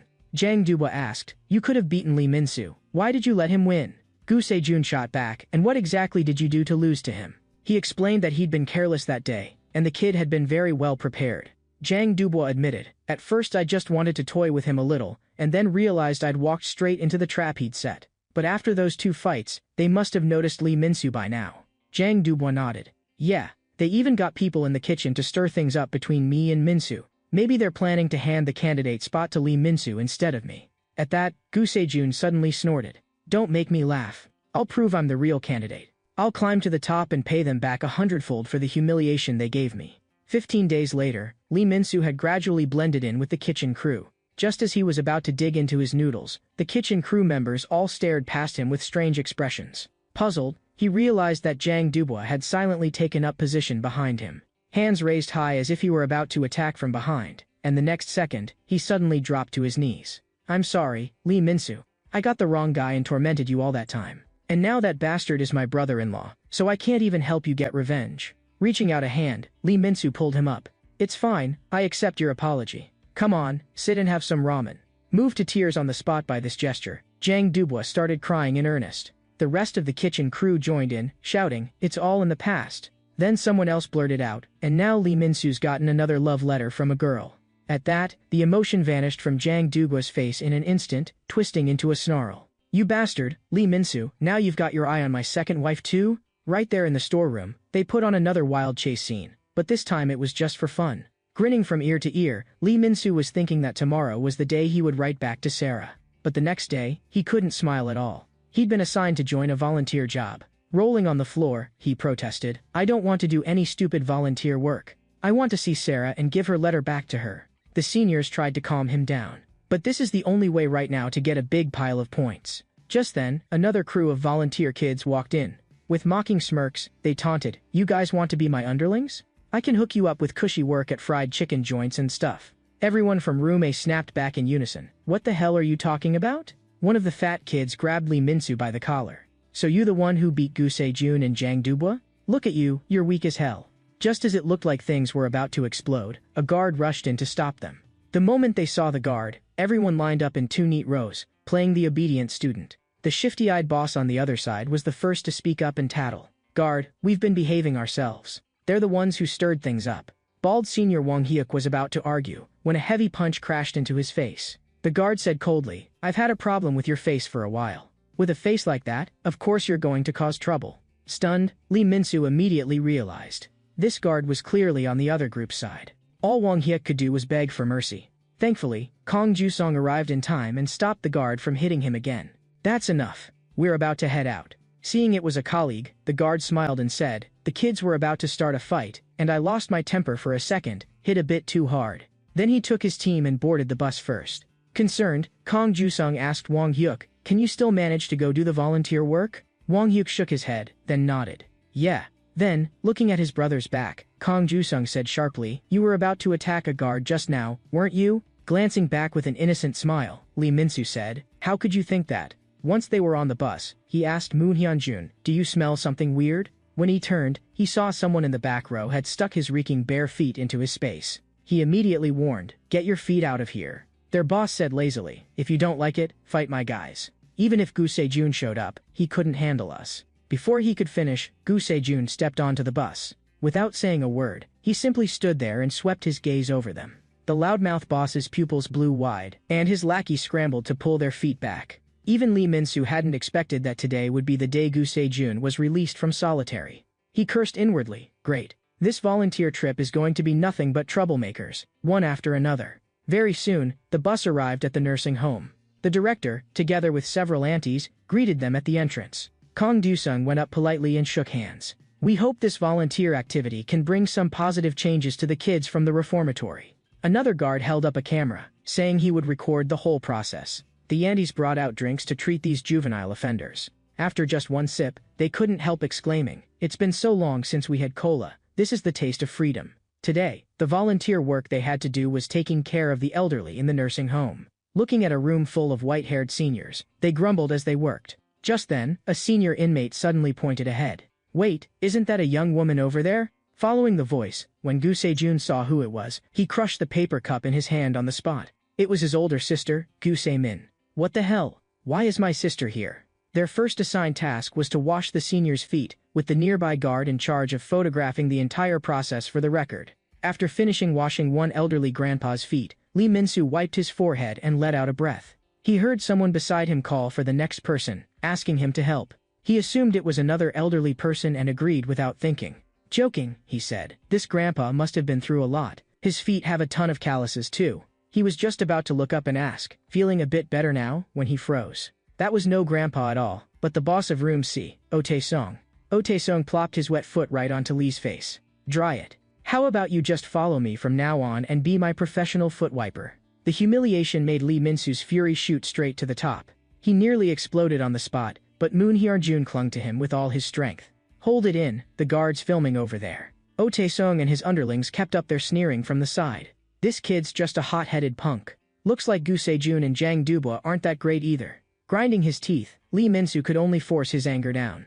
He knew the guard over there was on Oh Tae-sung's side. If he made a move now, they'd just play him even worse. Out in the yard, Gu Se-min was pushing an old grandma in a wheelchair for a stroll. "Grandma, the flowers over there are so pretty, let's rest here for a bit." The real reason she chose to stop here was that she saw her brother also slowly pushing an old man this way.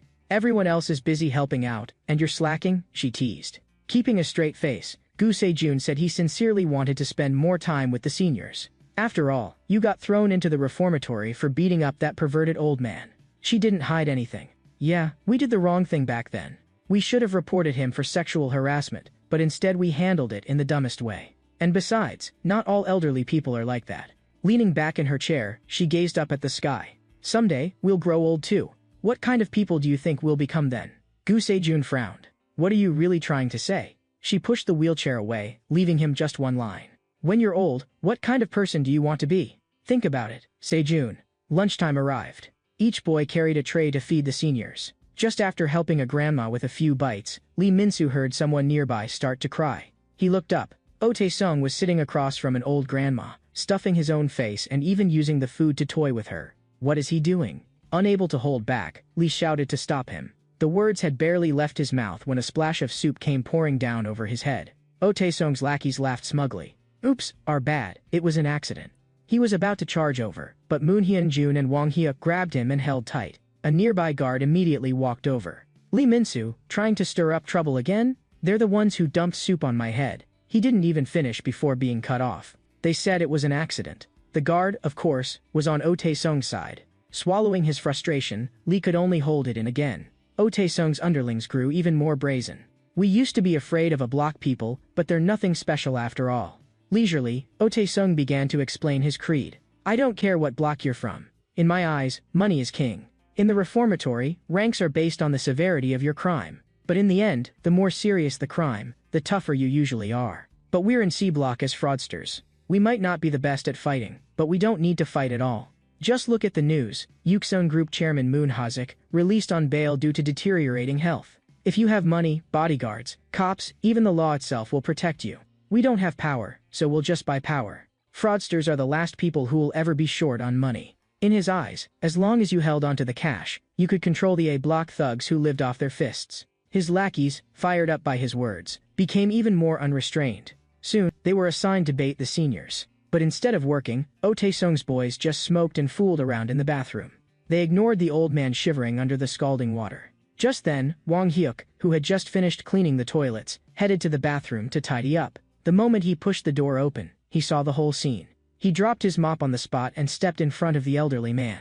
I thought it was security for a second, the lackeys jeered. Scared me there. You've gone too far. Wang Hyuk couldn't help but shout. What if Grandpa has a heart attack? Before the words even finished, a punch came out of nowhere and smashed into his face. The fat one sneered. Who do you think you are, talking down to me? The other two lackeys laughed and cheered from the side. Gritting his teeth under the blows, Wang Hyuk fought back. Come on, then, you bastards. By the time Lee Min-soo and Moon Hyun-jun arrived, Wang Hyuk had already been beaten unconscious on the floor. Back outside, Lee went to find Kang Jusung, hoping his brother could help and give them a chance for payback. But Kang Jusung shook his head. You're out here doing volunteer work and still thinking about fighting? If you cause trouble here, things will only get more complicated. At a loss for words, Lee could only turn and walk away. Just then, a voice called out to them from behind. Guard Officer Shin walked over, half smiling. If I didn't mishear, you just now seemed to call him brother? Their expressions tightened instantly. They were just about to explain when Officer Shin continued. I've thought it was strange for a while. Sergeant Kong treats you like family. What exactly is your relationship? Kang Jusung knew that once their identities were exposed, every plan would collapse. For a moment, he was at a loss for words. At the critical moment, Gu Se-jun suddenly appeared beside them and shouted at Kang Jusung. Bro, I've been looking everywhere for you. Those guys are causing trouble again. Officer Shin froze for a second. This punk actually dares talk to a guard like that? Kang Jusung quickly followed his lead and explained, maybe I'm too lenient with them, so they all just call me bro. Officer Shin gave a cold warning. This place is turning into a gang academy. I'll pretend I didn't see anything this time. If I see you getting too close to this trash again, I'll report it straight up. When he was far enough away, Kang Jusung finally let himself relax for real. But they all knew that if things kept going like this, it was only a matter of time before they were exposed. Lightly tapping Gu Se-jun on the chest, Lee Min-soo wordlessly thanked him. Gu Se-jun casually tapped him back, still spitting venom. Don't get the wrong idea. I'm not helping you. As they talked, the two nearly started arguing again. So Kang Jusung simply grabbed them each by the neck like chicks. Both of you, behave. Still unwilling, Lee asked, you really aren't going to help? Those guys are way out of line. Kang Jusung jabbed a finger at his forehead. You almost exposed yourself just now, and now you want to stir up trouble again? You trying to rot in here forever? With that, he directly assigned Gu Se-jun to keep an eye on Lee Min-soo. Naturally, Gu Se-jun wasn't happy, but when he heard the threat that refusing meant double training, he could only nod helplessly. After that, under the Andes' guidance, they were assigned to change diapers for bedridden seniors. Running back and forth, Lee Min-soo had just finished changing several people and was about to move to the next. He suddenly realized that the pack of diapers that had been full just a moment ago was gone. He turned around and saw that Oh Taesong and his lackeys had put all the diapers on themselves. They were fully geared up and striking ridiculous poses. Get ready to go to war with that useless punk from a block. Just as Lee was about to step forward, Gu Se-jun blocked him. Don't fight. Your bro told you to behave. But I really can't swallow this kind of provocation. Off to the side, Oh Taesong was still basking in his own glory. We're not playing around. We're protecting the world. And we've already captured a monster. The monster they were talking about was Wang Hyuk, who was tied to a chair. His body was wrapped in tape, and a diaper was pulled over his head, leaving only his nose exposed. Seeing this, Lee's anger instantly went off the charts. "You're doing this to someone who just got injured?" From the side, Gu Sejun lightly patted the back of his head. "Calm down.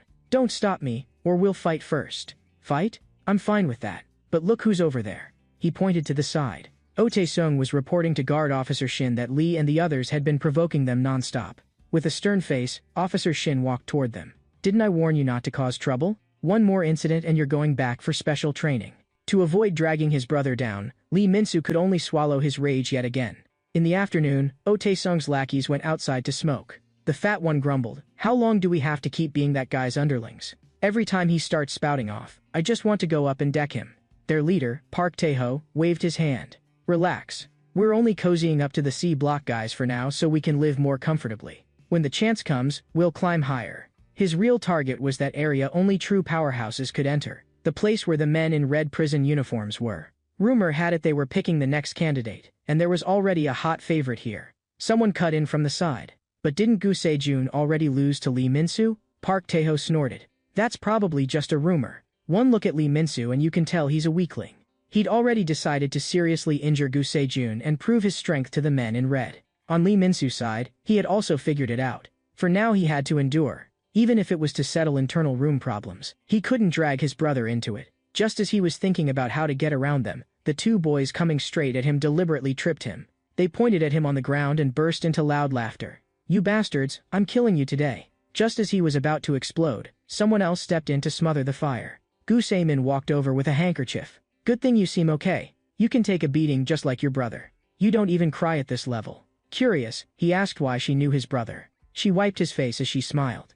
"That's a secret." But with one sidelong glance, Lee had already spotted the name tag on her chest. Before leaving, she added, "Please, take good care of my little brother for me." Only after she walked away did he slowly turn her name over in his mind. Gu Sejun, Gu Sejmin. Thinking back to everything so far, he could be almost certain. This woman was Gu Sejun's sister. A thought formed rapidly in his mind. He sprinted all the way back to the classroom and smacked Gu Sejun on the back of the head. "That's payback for you hitting the back of my head before. Want to settle this one-on-one?" With his head lowered, Gu Sejun said flatly, "Don't even think about it." But he did admit, right now he really wanted to beat up those C-block punks. At the same time, on the rooftop, Gu Sejmin was waiting for Kong Ju-sung. A bottle of soda was suddenly set lightly on top of her head. "Sorry to keep you waiting." "This is more than enough for me," she said, satisfied. Kong Ju-sung asked what she'd called him up for. She replied, "Thanks to you, I got to see Sejun. As family, I have to show my gratitude. These days, you've also been helping me non-stop." Kong Ju-sung admitted, "I only did it because it benefits me." "You really are capable, you keep making me want to punch you." Trading jabs back and forth, the mood between them relaxed a lot. Then Kong Ju-sung asked, "Have you heard of the red prison uniforms?" From her reaction, it was obvious she hadn't.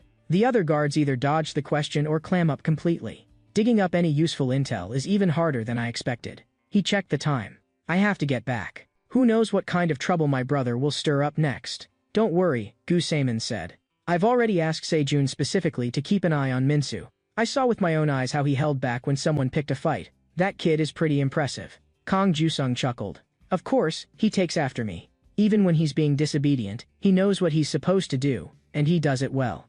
Not to be outdone, Gu Sejmin said, "I'm not losing this one.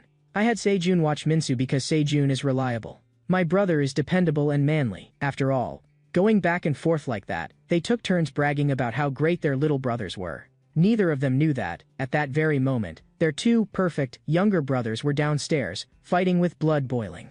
Catching wind of the commotion, Oh Tae-sung and his crew rushed over to watch. Puzzled, Lee Min-soo asked, "They bully our rooms guys and play cruel jokes on the elderly, and you're really not angry at all?" Coldly, Gu Sejun replied, "What's that got to do with me? Quit talking and fight." But Lee kept going. "That's not necessarily true. I'm guessing their next target will be the volunteer Nuna, Gu Sejmin. Isn't she your sister? Just thinking about what kind of pranks they'll pull on her has me worried already." This was the new plan he'd come up with after meeting Gu Sejmin. Since the two still hadn't started fighting, Oh Tae-sung's lackeys started booing from the sidelines. "What's wrong? All talk?" One of them stuck his face right up to Gu Sejun. "Don't tell me you're scared of Lee Min-soo." The words had barely left his mouth before his head took a heavy hit. He's not completely wrong. Oh Tae-sung's lackeys roared in anger. "You dare sucker punch one of us? My sister is indeed pretty, but I wasn't worried about her at all." But the more I think about it now, the madder I get. I'm going to make you pay for messing with people from our room. Meanwhile, in the storage room, Guard Officer Shin was humbly lighting a cigarette for Oh Tae-sung. To get him into this volunteer activity, Shin had gone so far as to forge documents to get the C Block VIP on the bus. Oh Tae-sung said calmly, "I'm very satisfied. I'll make sure you get a bigger cut this time." With money in hand, Officer Shin beamed obsequiously. "I should be thanking you. You always give me pocket money." Oh Tae-sung went on sketching his blueprint. "Once I take over a block and bring in a construction crew, you'll get even more. Find a way to connect me to the people in that special cell. I'm going to meet them personally soon." At that, Officer Shin panicked. "That place is under the warden's direct control. If we get involved and someone finds out, we're finished." Right then, a lackey burst through the door. "Something's happened.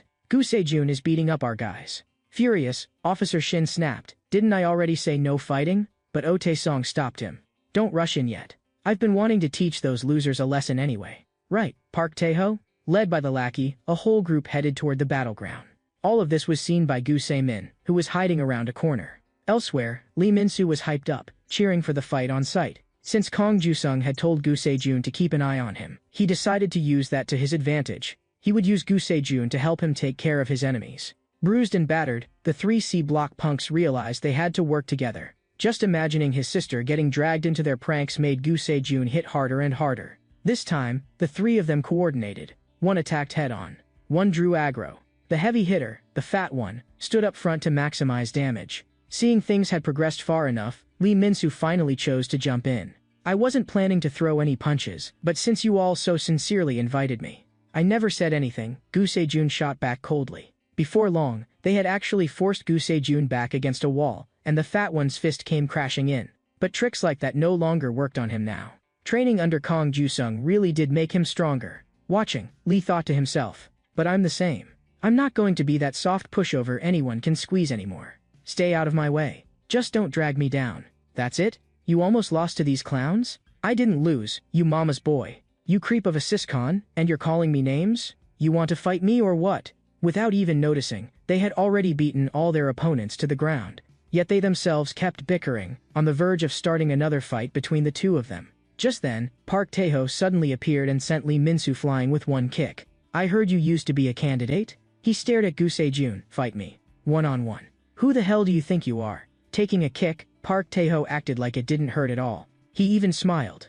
"You try it too, see if you can handle one." On the other side, Lee struggled to push himself up. As soon as he lifted his head, he saw Oh Tae-sung walking toward him.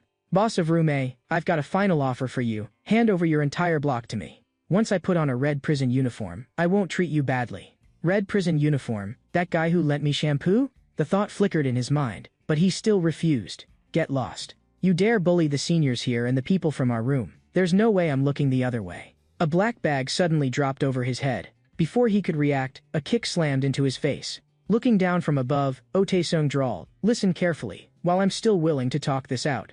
I want to take control of a block so I can find a powerful helper, someone like Gu Se-jun. Of course, in my eyes, Park Tae-ho is even stronger than him. Even though Park Tae-ho's present rank was only D-class, his raw strength was already at an A-class level. Facing him, Gu Se-jun could clearly feel it. Their attack power was on par, but when it came to taking hits, the other guy was miles ahead. Deliberately blocking punches with his body, Park Tae-ho waited for chances to counter. If this dragged on, the one who'd lose would definitely be Gu Se-jun. He recalled what Kong Ju-sung had told him. "Your fighting technique and reach are better than Lee Min-soo's. But that's your only advantage. If reach is your strong point, then seal it away. If you run into someone who has reach, power, and endurance all at once, how will you fight? I'll give you a fighting style that's yours alone, a path that'll completely transform you. Lie down." "You and I aren't on the same level," Park Tae-ho said coolly. "I'll show you what a real difference in level looks like," Gu Se-jun gritted out. They clashed again. Excited, Park Tae-ho shouted, "Yes, that's it. Use your full power. Only then does beating you mean anything. But is blocking all you've got? That's way too boring." Gu Se-jun knew he couldn't just turtle up. Kong Ju-sung's warnings echoed in his head again and again. If you only focus on defending, your movements will slow. The moment your hands drop, your guard will break. While you're blocking, you have to read his habits and punching angles, not just think about how to hit back. In that instant, his eyes finally began to catch his opponent's movements clearly. Park Tae-ho's shoulder rose very high. That had to be a heavy punch. The longer he observed, the clearer the movements became. His rhythm, his speed, the timing of his retraction. All of it started to become predictable. The opening was right in front of him. That all you've got? Taking a punch, Park Tae-ho kept mocking him. In the next second, the situation flipped completely. Every punch Park Tae-ho threw, Gu Sejun slipped with ease. Every counter he threw landed solidly on Park Tae-ho. If Park Tae-ho kept flailing like this, he'd burn out fast. Just like in that fight when Gu himself got dropped by Lee Min-soo. Now he finally knew why he'd lost to Lee, and understood just how terrifying Kang Ju-sung really was. With nothing but observation, he'd made someone like Gu into this strong.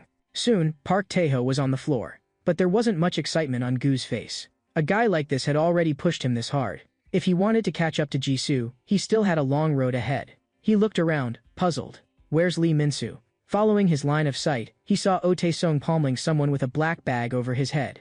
We're this far in and you still won't surrender? Punching again and again, he growled. It hurts, doesn't it, you bastard? Inside the bag, all Lee felt was exasperation. The guy's punches were ridiculously light. He just couldn't figure out how a man's fist could be this weak. He'd gone through something similar before. It felt like getting hit over and over with an inflatable bat. He didn't know if it was all the training, or the experience from those 2 previous fights. Oh Tae-sung was still gloating. If it hurts, cry. Call your mom. Or is it that you don't even have a mom? That line hit his reverse scale. You crossed the line, you bastard. With one kick, Lee Min-soo made Oh Tae-sung experience what real pain felt like. At that moment, a familiar voice rang out. What do you think you're doing? Officer Shin pointed at Lee Min-soo in fury. Didn't I warn you not to fight? I didn't start it. They injured Gu Sejun first. I was just helping. That's still fighting. He turned his head and asked Gu Sejun, tell me clearly, what stunt did he pull this time? We didn't throw the first punch, Gu Sejun answered seriously. They went after my sister and harassed the grandparents here. Kang Ju-sung's expression instantly turned cold. See that? Officer Shin seized the chance. I told you not to get close to these people. Because you shield them, they're this arrogant. Get ready to write up a disciplinary report. Just then, Gu Sejun arrived. Officer Shin, what you should be preparing isn't a disciplinary report, but court documents. Who are you? Officer Shin stared wide-eyed.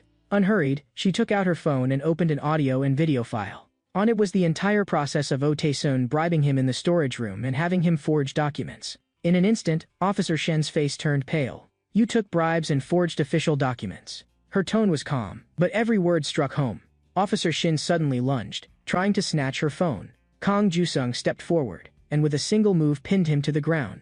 The two of them met each other's eyes and nodded in tacit understanding. This round had finally been turned around. After that, Kang Ju-sung dialed the command center. As soon as the call connected, Officer Shin shouted in panic, it's not just me. The guards in charge of the red prison uniforms take even more bribes. Hearing the words, red prison uniforms, Kang Ju-sung's heart jolted. But to the questions coming from the other end of the line, he simply said, I'm just calling to report our return schedule. After he hung up, Officer Shin was so grateful he was almost in tears. Sergeant Kang, I'll never forget this favor. Kang Ju-sung looked at him coldly. This time, I'll look the other way. On one condition, tell me everything you know about the red prison uniforms. The red prison uniforms were the most special group of inmates in the reformatory. All of them were personally selected by the warden, tasked with handling trouble that even the guards had difficulty dealing with. In exchange, they enjoyed privileges inside the prison that others wouldn't even dare dream of. Their mission was simple yet brutal: to prevent a certain type of inmate from being smoothly released back into society. Isn't this place supposed to rehabilitate juvenile offenders? Kang Ju-sung found it hard to accept. Officer Shin explained coldly, there are always some people who are considered beyond saving.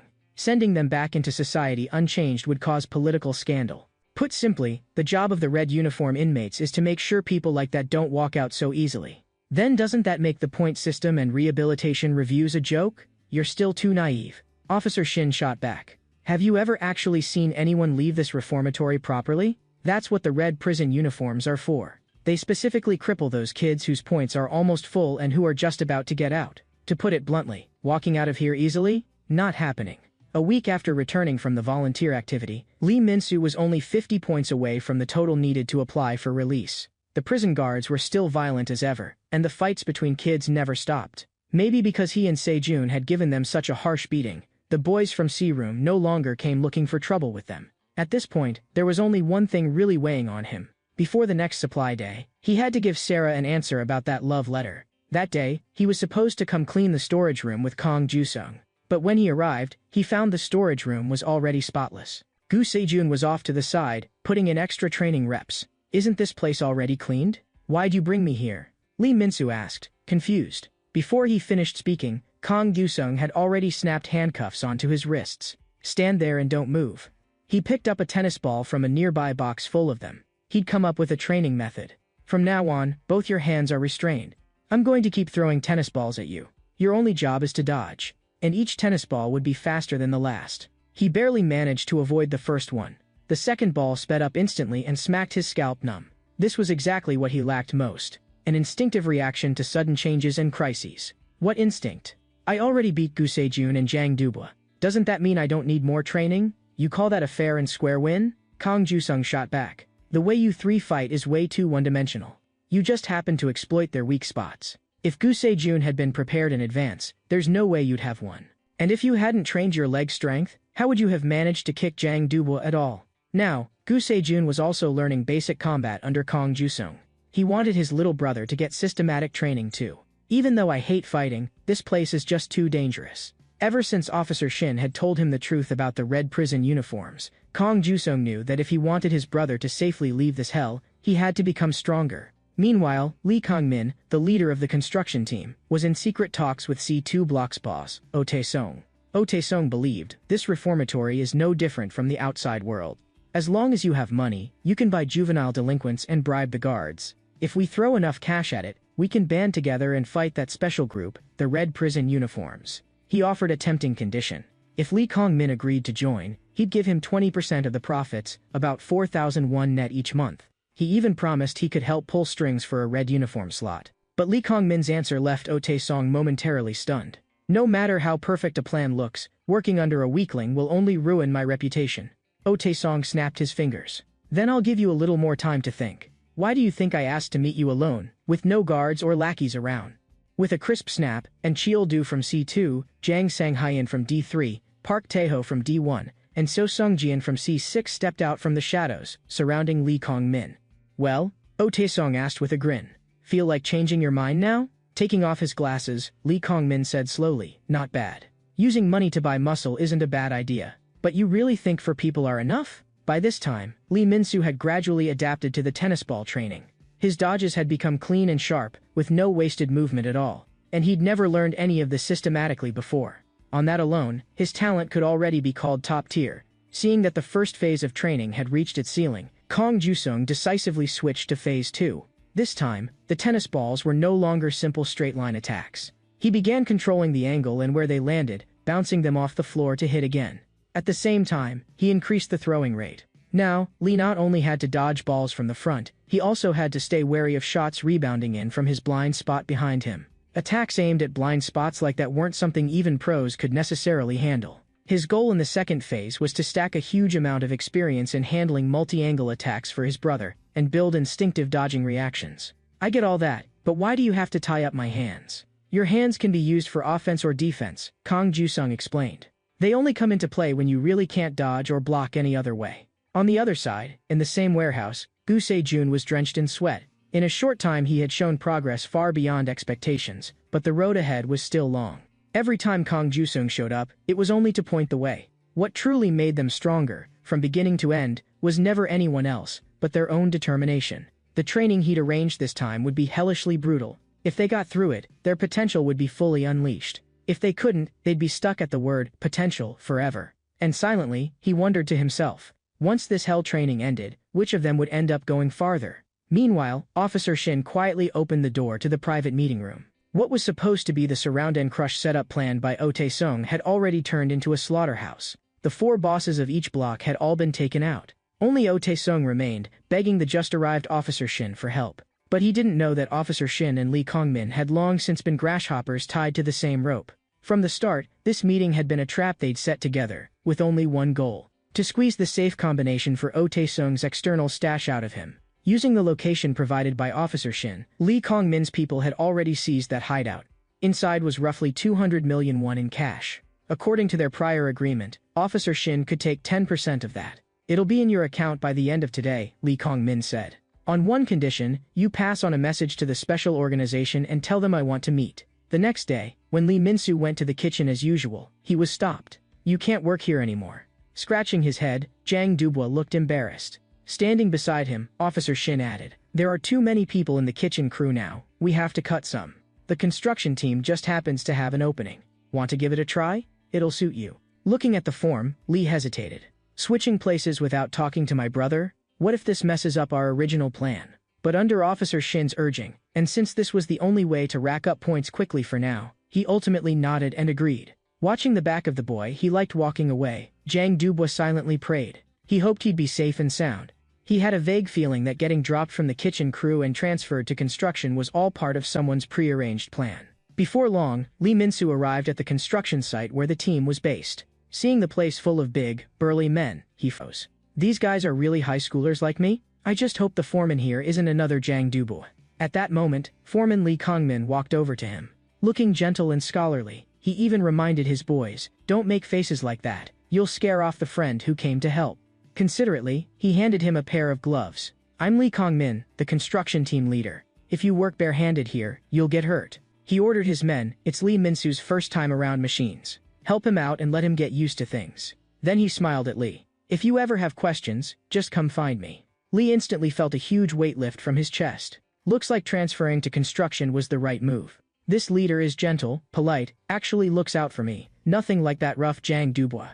What he didn't know was that from an angle he couldn't see, Lee Kongmin was watching him like a starving wolf. Not long after, a red uniform inmate left the restricted area. As she walked, she complained to a guard, "How do these kids live in a place like this? This whole reformatory smells like lonely old men." The guard reminded her, "You only have 5 minutes. In and out, quickly." Pushing open the door, the red uniform inmate stepped into the construction team's warehouse. Everyone froze for a moment. The person in the red prison uniform was actually a woman. Member of the special organization, Red Uniform, Park Hyoshin. The boys couldn't believe it. Why is there a woman here? But she does kind of look like a guy. Everyone heads down, hands over your ears, Lee Kongmin ordered coldly. They obeyed at once. Is this like a cutesy version of a gang? Park Hyoshin's lips curled. As long as I don't give the order, they can't see or hear anything, Lee Kongmin replied coolly. You're Lee Kongmin? She gave him a once-over. You look exactly like my type. You're not Kim Wire-young. Lee Kongmin frowned. Kim Wire-young has other business, she said with a teasing smile. What? Disappointed it isn't him. Adjusting his glasses, Lee said, not disappointed. Let's say a new face showed up, that's all. Under his direct gaze, she theatrically covered her face. If you stare at me like that, I'll get shy. But in his head, he was already calculating. She looks fragile, but she's wearing a red uniform.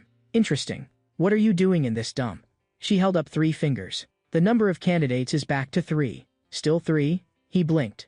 I clearly confirmed that Jang Dubois and Gu Se-jun were eliminated. She slowly counted them off. First, you, Lee Kongmin. Second, Ha Sung-cheol from maintenance. Third, the boss of a room, Lee Min-soo. Jisoo suddenly nominated him for the candidate list. At that name, a flash of disbelief went through Lee Kongmin's eyes. I've already proven my strength. Why am I still just a candidate? You haven't proven anything, Park Hyoshin laughed. If anything's been done, hasn't it all been thanks to your brother, Lee Kong-won? Even if a rabbit has a tiger behind it, the rabbit is still just a rabbit. His head snapped up. How do you even know my brother? Leaning in close to his ear, she whispered, Little rabbit, can you prove how strong you are without a tiger behind you? He took off his glasses. Then I'll beat you right now. Would that count as proof? To her, that kind of straight-on challenge was so childish it hurt. Looks like you're still nowhere near ready. Her tone suddenly went cold, and the aura around her changed in an instant. Do I really look that weak to you? The sudden pressure made Lee Kongmin shiver despite himself. He realized clearly that the person in front of him was definitely not weaker than he was. Don't overthink it, Park Hyoshin went back to sounding casual. You're still a very competitive candidate. That's exactly why I wanted to meet you. As long as you beat one of the other two, Kim Wire-young and I will both help push this through for you.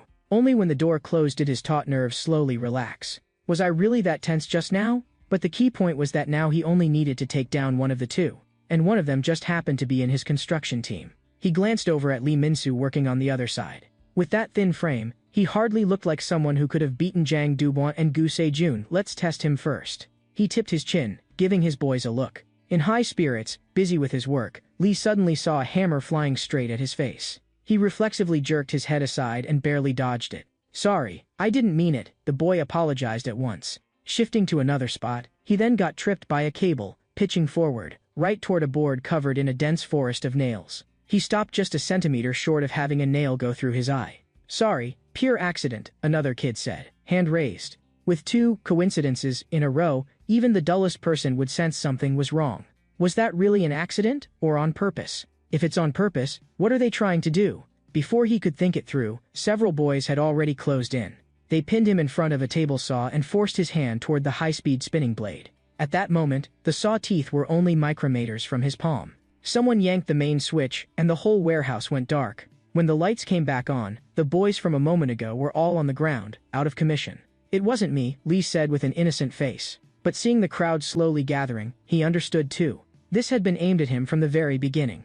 And Cheil-du and Jang Sang-hyen advanced on him step by step. He couldn't decide for the moment. Should he fight back? If he did, there was a good chance he'd lose points. But just standing there and taking the hits wouldn't solve anything either. After thinking it over, he decided on the safest move. Yell for help and draw the guards' attention. 2 guards in the distance did hear the commotion. They glanced at each other, then turned their eyes away and kept chatting as if they'd seen nothing. A chill went through his heart. So the guards are on their side too. And Cheil-du and Jang Sang-hyen had already rushed up to him. Meanwhile, at the other end of the warehouse, Gu Se-jun was still doing extra training. That's about enough. Time to head back and tidy the warehouse. If we're any later, there'll be trouble, Kang Ju-sung warned him. One more round, Gu Se-jun gritted out. This time I'll clear the first stage for sure. That punk Lee Min-soo is already on level 2, I'm not losing to him. At that very moment, under a 2-on-1 assault, Lee Min-soo was slipping through their attacks like a fish in water. He'd already mastered the rhythm of dodging, yet still held back from striking. He didn't want trouble. He'd come to the construction team for only one reason. To earn points and then leave quietly. Watching from the side, Lee Kong-min quickly saw what was going on. This kid's not fighting back because he's afraid of losing points, is he? Wanting to see his true ability, he simply had the guards leave on some pretext. Leave this to me. You two step out for a bit. Lee stopped holding himself back. He'd been bottling up his anger for a while, and this was the perfect chance to test the results of his training. To his own surprise, the two of them were weak to a ridiculous degree. He couldn't tell if he'd gotten too strong, or if they were just that bad. Before long, and Cheil-du and Jang Sang-hyen were on the floor. Looks like beating Gu Se-jun and Jang Dubo wasn't just luck, Lee Kong-min finally concluded. So this whole mess was your setup? Lee asked. What did I even do to deserve this? It's simple. Pushing up his glasses, Lee Kong-min said, you and I are both candidates. Candidates? It was the first time he'd ever heard the word. He'd only come here to honestly rack up points. Taking off his glasses, Lee Kong-min rubbed his brow in irritation. And because of some kid who doesn't even know what a candidate is, I'm the one who has to prove his strength. I was going to leave it to my underlings. But then some clueless nobody like you gets put up for comparison with me. That's what really pisses me off. So I changed my mind. From here on, I'm taking care of you myself.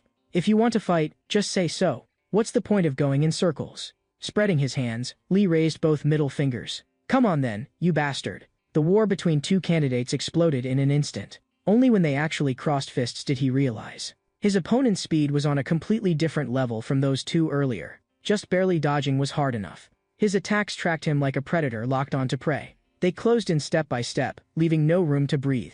This guy's trained in some kind of boxing? Lee judged inwardly. But he knew he couldn't dodge forever. Sooner or later he had to land a clean counter. Yet his first punch was easily caught one-handed by Lee Kong-min. You seriously have no idea how to attack, do you? Is this how you fought before too? Then I guess Gu Se-jun and Jang Dubu weren't much either. From then on, the exchange was almost completely one-sided. Though Lee desperately dodged, he could never find an opening. At last, he spotted what looked like a clear weakness. But the moment he went to strike, a heavy elbow smashed into his forehead. With real experts, their openings were often just bait. In the next dozen moves, he found another gap at his opponent's chest. Just as he moved to rush in, he took a side kick straight to the face. Using his raised guard as a foothold, Lee Kong-min stepped up, his whole body lifting off the ground. He drove a knee directly toward Lee's face. This is it, was the only thought that flashed through his mind.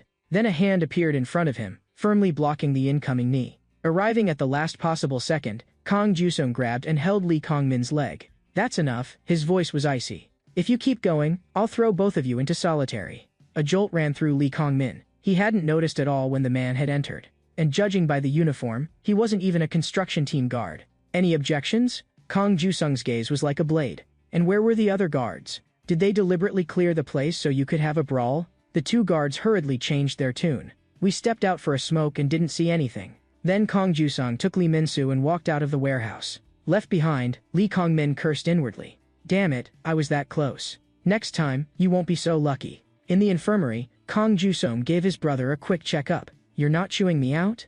Lee asked, surprised. I got into a fight like this and all. I don't know the whole story yet.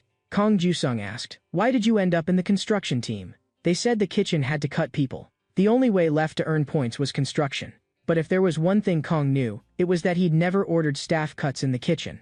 Thinking it over, he suddenly remembered there'd been a similar accident when Lee was first assigned to the kitchen too. Someone's got their eye on you, he'd already concluded in his heart. It was the same as when I fought Gu Se-jun, Lee said with a bitter smile. I couldn't land a single punch, and I couldn't avoid all his attacks either. That's normal. Lee Kong-min has very likely trained in kickboxing or something similar. He's nothing like Gu Se-jun.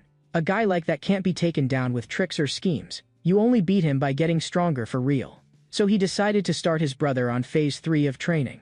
And during that time, he'd stay near the construction team and keep watch. He still didn't know who was pulling strings behind the scenes, but he knew there were only two things he could do now. Make his brother strong enough, and wait for the right moment to confront whoever was in the dark head-on. With Kong Jusung now constantly around, Lee Kong-min never found a chance to move. Even after he had someone steal Kong Jusung's personnel file, he couldn't find a single weakness in it. Just one day. I only need him gone for one day. Taking a phone out of his drawer, he dialed a number and spoke softly. Do me a favor, and don't let my brother find out. 1 week later, at night, under the streetlights, Kong Jusung sat in his car, checking the time. He was waiting for someone. Before long, a familiar figure appeared in his headlights. Brushing back her hair, Gu Se-min looked a bit apologetic. Sorry, I'm late. It's fine, he said with a smile. I figured you would be. That's why I left 30 minutes late on purpose. Them walking side by side down the street was captured in full by a hidden camera. By tailing them, Lee Kong-min's men had finally found Sergeant Kane's weak point. After saying their goodbyes, as Gu Se-min walked away, a black sedan quietly pulled in behind her and followed all the way to an alley. The doors opened, and several of Lee Kong-min's boys stepped out. Thanks for walking into the alley alone like this. Frowning at them, Gu Se-min asked, stalking me was bad enough, but bringing this many people, what are you trying to pull? One of the boys spoke up. Gu Se-min, you're coming with us. Shrugging, she indicated she was fine with that. Sure, but put out your cigarette first. I'm trying to quit. Meanwhile, in the warden's office, the warden asked Officer Shin, anything new with Kong Jusung lately? Officer Shin replied, he seems a bit overly fixated on Lee Min-soo. Ever since I transferred Lee to the construction team, he hasn't looked right. He often shows up at the construction area on the dot. It looks like he's deliberately protecting Lee. The warden asked again, anything else? After thinking for a moment, Officer Shin said, he's also been asking me specifically about the special unit. The warden nodded. The first reason I moved Lee Min-soo to the kitchen was to test Kong Jusung's reaction. That's why I had you go do volunteer work with him. Later, when I moved Lee to the construction team, yes, it was partly at the request of the special unit, but at the root of it, it was because Kong Jusung was too suspicious. In the entire facility, he's the only one barred from accessing the military network. Everything we know about him comes solely from those few documents. So I already commissioned an external agency to run a background check on him. The results will be out soon. Until then, you have only one task, keep watching him. Curious, Officer Shin asked. I get monitoring Kong Jusung, but why are you and the special unit also so interested in Lee Min-soo? The warden said blandly, because he looks very much like someone. Right then, in the bathroom, Lee Min-soo was washing up, completely unaware that a far bigger trap was quietly closing in on him. 2 full weeks had passed since his fight with Lee Kong-min. He'd been training all this time, but he still didn't feel certain of victory. Because he knew people like Lee Kong-min were monsters you could only defeat with pure, raw strength. And to do that, he at least had to get through phase 3 of training. Just then, Whitehair heard someone call him and casually tossed a bar of soap over. His hand slipped, and the soap flew straight toward the unsuspecting back of Wang Hyuk. But just before it hit, it was as if some danger sense triggered in Lee. He immediately reached out and intercepted it. Then he frowned and warned, throw it properly. Quit dropping the soap all the time. Whitehair froze, utterly stunned. He had no idea how Lee, with his back turned, had known in advance. On top of that, Lee's body looked clearly stronger now than before. After washing up, Gu Se-min came over and asked, why didn't Officer Kong come today? Lee answered, I asked another guard. They said he suddenly took leave and told us to go organize the storage room for now. Just then, Ha Sung-cheol came looking for Lee, saying he wanted to talk alone. Lee blinked. Isn't he also in construction? So he's probably the one who killed the power and saved me last time. Sighing, Ha said, you still don't get how terrifying Lee Kong-min is. Then, right in front of Lee, he took off his pants. At first, Lee reflexively stepped back, having no idea what he was trying to do. But when he saw the horrific scar on the man's thigh, he began to realize something was wrong. Slowly, Ha Sung-cheol spoke. I used to be Lee Kong-min's friend, and his underling. He was the gang boss controlling the Daehandong area. I used to work under him. But the one time I defied him, I ended up like this. Staring at Lee, he said, if Lee Kong-min were only good at fighting, I wouldn't even bother stopping you. He's truly cruel. Anyone who dares cross him gets punished far worse than some normal beating. So I want you to stop going to the construction team. There's a good chance he'll cripple you and then have you sent out of the reformatory. After a moment's silence, Lee replied, as long as the officer isn't there, I won't go. With his repeated assurances, Ha finally, reluctantly, half believed him. But in spite of what he said, Lee knew very well. If he wanted to carry out his and his brother's plan, he would have to fight again when the time came.